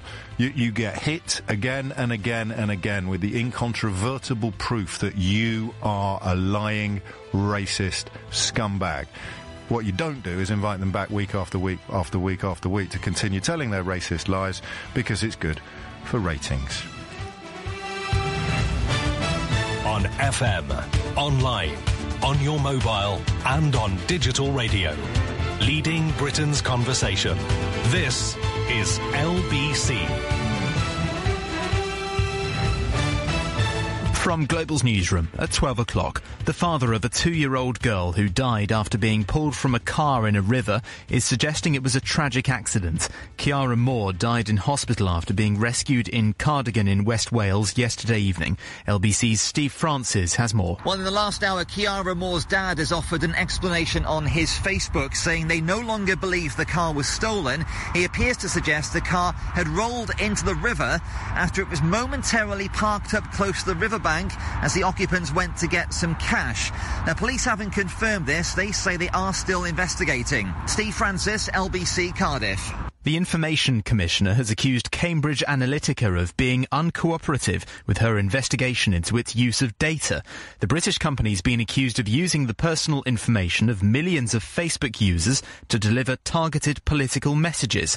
Commissioner Elizabeth Denham has now applied for a warrant to search the firm's computers and servers. At this point, we're not satisfied with the cooperation that we're getting from Cambridge Analytica, so the next step is for us to apply to the court and to do an audit to get some answers as to whether data was misused and shared inappropriately. Coaches with diplomatic plates have left the Russian embassy in London carrying the families of 23 diplomats expelled from the UK. They were told by Theresa May to leave the country by today in retaliation for the Salisbury spy poisoning, which Russia denies any involvement in. Inflation has fallen to its lowest level since July last year. The Consumer Price Index measure was at 2.7% last month, down from 3% the month before. Simon French from Panmure Gordon has told LBC what it appears to be down to. Travel costs have come down and food costs have come down, and most of that is due to the fact that the pound, having collapsed somewhat after the Brexit referendum, has bounced back, and that means when we import stuff, when we import a lot of fuel, we import a lot of food, that becomes somewhat cheaper the stronger the pound is. Westfield in White City in West London is now the largest shopping centre in Europe, with the opening of a £600 million extension. The expansion increases the overall size to 2.6 million square feet and creates an extra 8,000 jobs.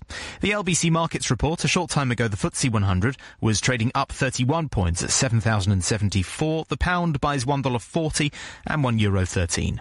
LBC weather, largely dry with sunny spells, cloudy at times with a few isolated showers, a high of 9 degrees. From Global's newsroom for LBC, I'm Simon Conway. When will you drive the Fiat 124 Spider along an open road with the roof down? Never? Maybe this will freshen up your thinking. We're talking a two-seater sports car for an incredible £199 a month. Never say never. The Fiat 124 Spider for just £199 a month plus initial rental. Free yourself from never. Now. Personal contract hire, Fiat 124 Classico 1.4 multi-air turbo 140 HP. Initial rental of $597. 24-month term, 6,000 miles PA. Valid until 31/3/18. Subject to status, leases. LBC travel, long delays on the Essex stretch of the M25 anti-clockwise from junction 28 at the A12 to 27 at the M11 because of an accident, and now a lorry's broken down. Also on the M25 but in Surrey, queues of over an hour clockwise from junction 8 at Reigate to 10 at the A3 because of an accident. In London, the A13 stays closed eastbound at the Ferry Lane interchange, and in Cheshire it's very slow on the M6 northbound to junction 16 at Crewe. Just after the junction, a lorry has broken down and one lane is closed. LBC Travel, I'm Joanne Webb. This is LBC from Global, leading Britain's conversation with James O'Brien.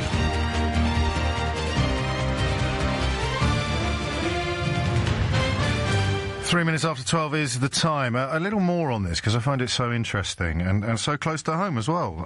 How do people who used to be normal and nice end up believing all manner of mad stuff about all manner of mad things?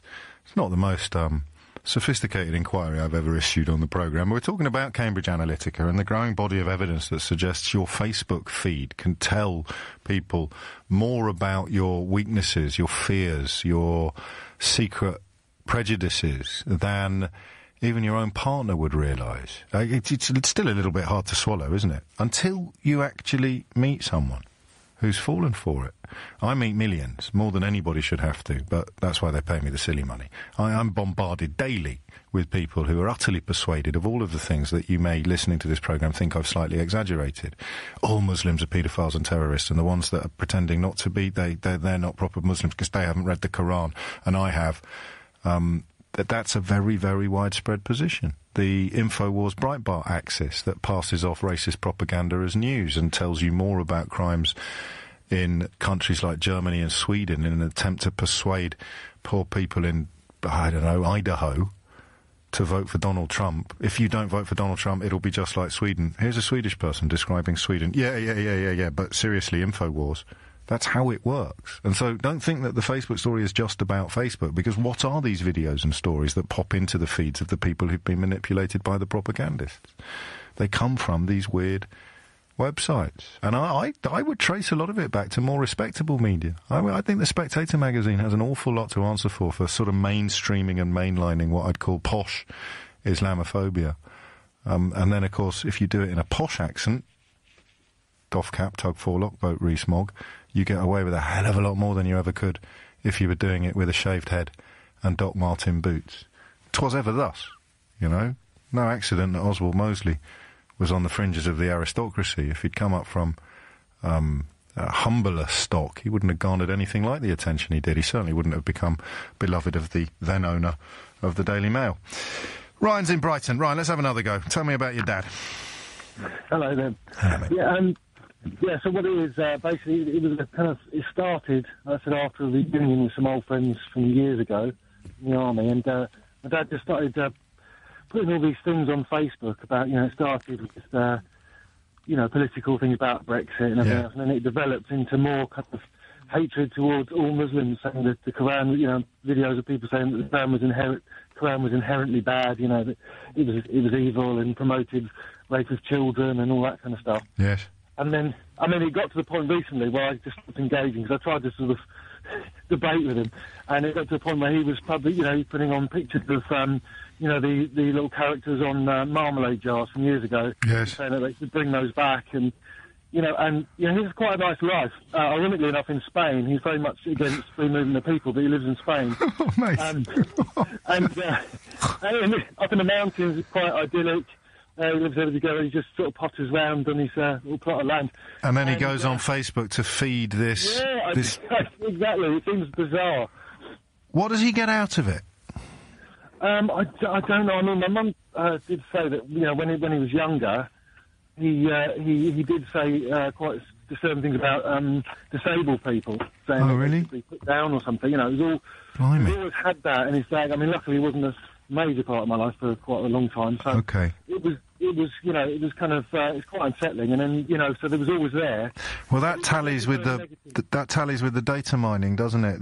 The idea that it identifies something that may actually be quite well hidden, because presumably your dad doesn't march around the Spanish mountains sharing his views on the extermination of disabled people. But Facebook, this clever psychological profiling or data mining, can pick up on that kind of mindset. I mean, what do you do? Just close it down like David does with his brother? You just can't go there anymore? Yeah, I mean, I actually kind of unfriended him, to be honest. I wasn't getting any... Because I did sort of block him from my posts. Yeah.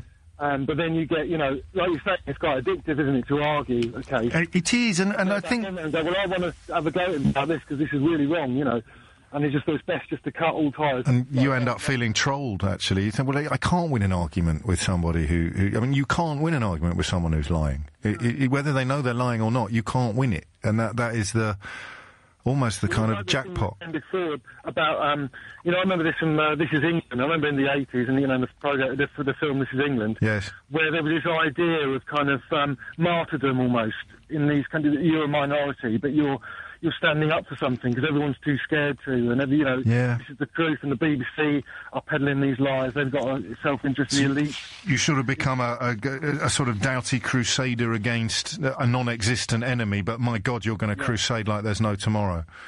Yeah, exactly, yeah. And then elites leading inexorably to the men who actually own the Ritz Hotel, bankrolling demagogues and racist liars who go out there and bleat about the elites ruining the country, the elites and the immigrants, but not the people who own the Ritz. Yeah. And that's the thing, I mean, it's whatever your counter-argument is, well, they would say that, wouldn't they? It's kind of... yes. I mean, I don't know. I mean, we're going to examine a few more case studies, and the phone line's gone a bit rubbish again, so very briefly. Yeah. I can't think... I mean, how do you deal with it? Because without blowing smoke up my own backside, this radio programme has probably become, in the last 2 or 3 years, one of the most prominent places where these ideas and these arguments get completely demolished and dismantled. And then 3 or 4 million people watch it online. But I know that most of those callers don't go away thinking they were wrong. They go away feeling humiliated and bruised and completely owned, but then they get back on Facebook and they start clicking and liking, and suddenly they're back down the rabbit hole again. How do you get them out of it? Yeah, I think it's the same thing with the kind of hardcore Brexiteers, isn't it? It's this belief that, whatever anyone says, you can't deny, you've gone along with this, so you can't kind of go back on it. Really. Although I think on National Fish Day, we should refrain from being too rude about them. It's 10 minutes after 12. Ryan, thank you. Apologies to everybody who was unhappy with that phone line, but I wanted to hear what Ryan had to say. Les is in Glasgow. Les, what do you want to say? Hello, James. How you doing? Les, first time caller, very, very nervous. Don't be. It's only me, Les. It's only me. Big fan. Look, well, I am Polish, like you can hear my accent, okay? And we started coming here to Britain about 15 years ago, and obviously I brought here my family and everything. I grew up in Poland like my brothers, and we were never actually exposed to any Muslim culture, no multiculturalism, nothing. Since we came here, it became absolutely nightmare, and now... about 3-4 years ago, my brother, he actually was not exposed to any far-right propaganda from the Facebook or anything. It was basically from the Polish priests posting stuff on their YouTube. Crikey. And Yeah, I know. And so, because they don't speak very good English, so they obviously wouldn't be able to go on Facebook and listen to, I don't know, anyone from America. Sure. So, since then, actually, they start going about 4 years ago. They start going to the Birmingham for the demonstrations against Muslims, refugees coming here. And now we got to the point that it's so aggressive. I just don't see him no more. It's just unbelievable. Really? Yeah. It's just the whole family basically. Is it Meadlar? Is that the priest? Yes, it's quite a few of them. As you know. Well, I know that one was banned from coming into Britain. Of course, but for being a fanatical hate preacher. Of course, people who insist that we can't control our borders have very odd little contortions when we actually use our borders to keep out hate preachers. It happened to an American woman last week. But what does your brother get out of it? Do you think? What does it feed within him? Because you're of the same blood, which is the kind of language that these clowns enjoy. So what's happened to him that didn't happen to you? What do you think is the explanation? Funny enough, I was just thinking about this when you asked this blog before. What is your father getting out of it? Yes. And, I think that actually my brother is one of those you call left behind. Right. Yes. You know what I mean? It's haven't done much in life. Can't speak good English. Basically low-paid job. Working all day. Must be someone else's fault. Must be someone else's fault.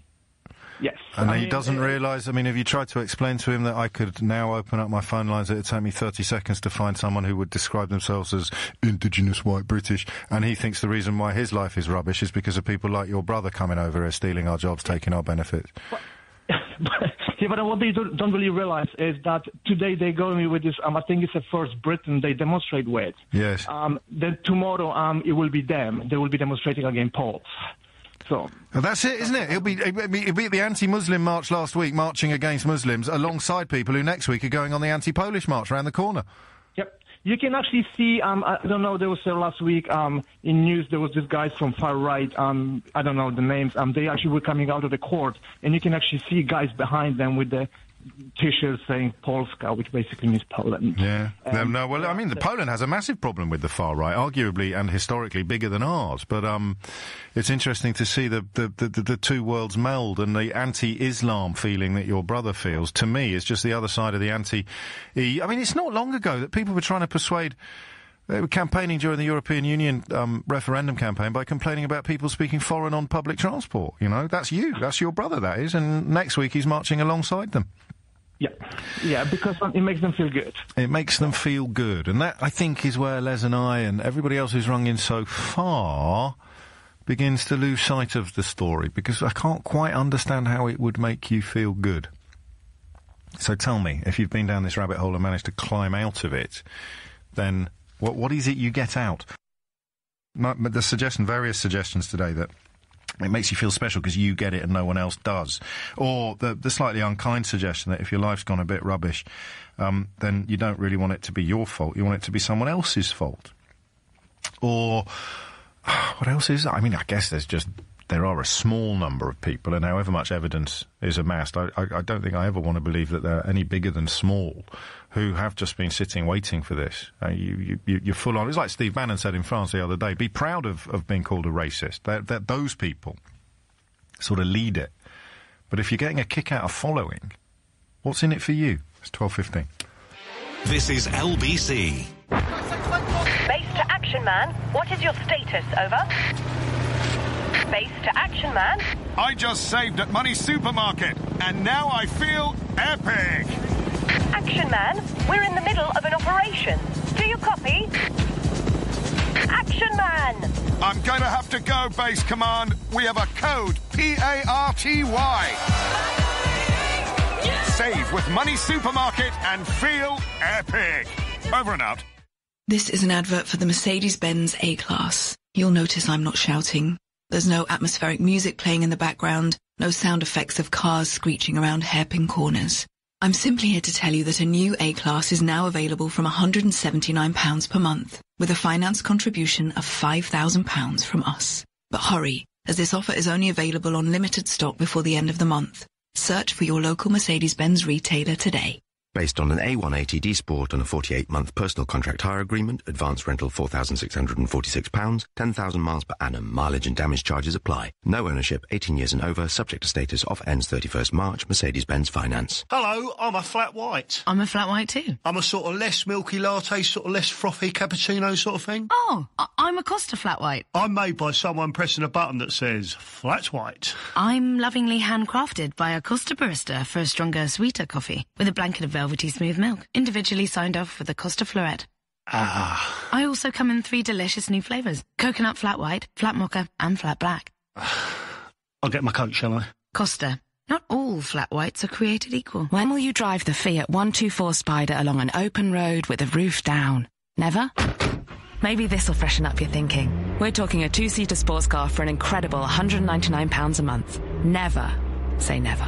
The Fiat 124 Spider for just £199 a month plus initial rental. Free yourself from never. Now.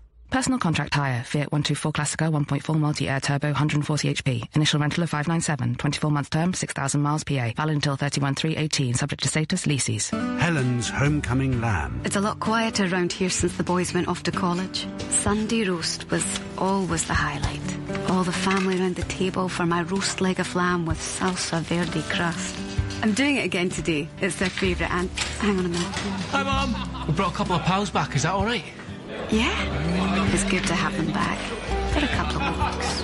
Make your own homecoming roast with our tender, tasty grass-fed lamb. Food Love Stories, brought to you by Tesco.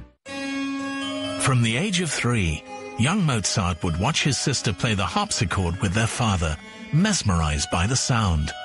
An early obsession from which his love of music blossomed. At Darwood & Tanner, we believe obsession is a good thing. It's what motivates us to create the perfect smile for every patient, day after day.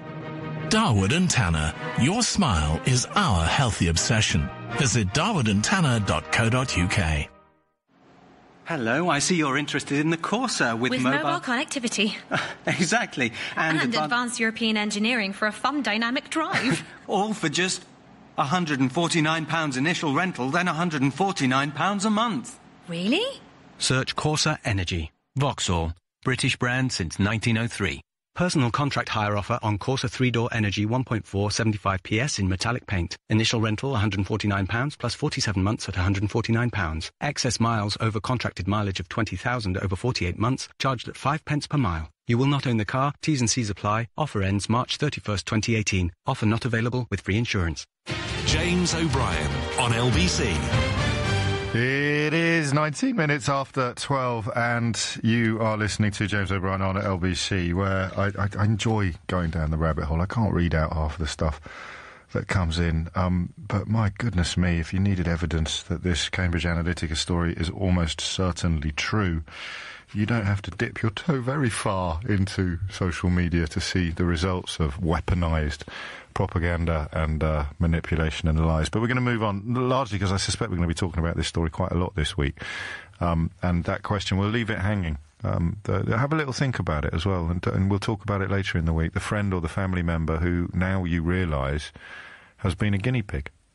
They have been absolutely on the receiving end of this so-called data mining. Because that's the bit, isn't it, that's broken through today. That's the penny that's dropped. Is how can these people be living in such an echo chamber, such an unleavened diet of hateful nonsense? This obsession with crime figures in Sweden from people who live in Nuneaton or Nebraska. What is that about? Well, it works. and I get it now. Of course it works. I guess as old as the hills. There's some people, they wish you ill. They're quite sly, so you may not be able to see them, but they're there. Sometimes their head appears above the water, like in Sweden. Oh, crikey. We better build a wall between America and Mexico then, because Sweden. That is it. So you and me try and logically break it. It's not logic, is it? Let's play that clip again and then we'll leave it from the guy, the MD of Cambridge Analytica, not the Knicks guy, the Turnbull guy, because that was it. And how many times have I said to you, it's got nothing to do with facts and everything to do with feelings, particularly in the context of Trump and Brexit. It's everything to do with feelings, nothing to do with facts. I've said it to you since, well, even I'm bored of hearing me say it, and that takes quite something. But what had never occurred to me was that instead of trying to use the privilege of my position to point this out, I should have put it in my back pocket and used it to make money. I should have been out there, punting the feelings, lying to people, pouring poisonous, hate-filled bile into their ears, and then submitting a fat invoice at the end of it. I know people in my line of work do it, but God knows if you could have done it on this kind of scale, we could all have retired last year. 21 after 12. The two fundamental human drivers when it comes to taking information on board, effectively, are hopes and fears, and many of those are unspoken and even unconscious. You didn't know that was a fear until you saw something that just evoked that reaction from you. Right. And our job is to drop the bucket further down the well than anybody else, to understand what are those really deep-seated, underlying fears, concerns.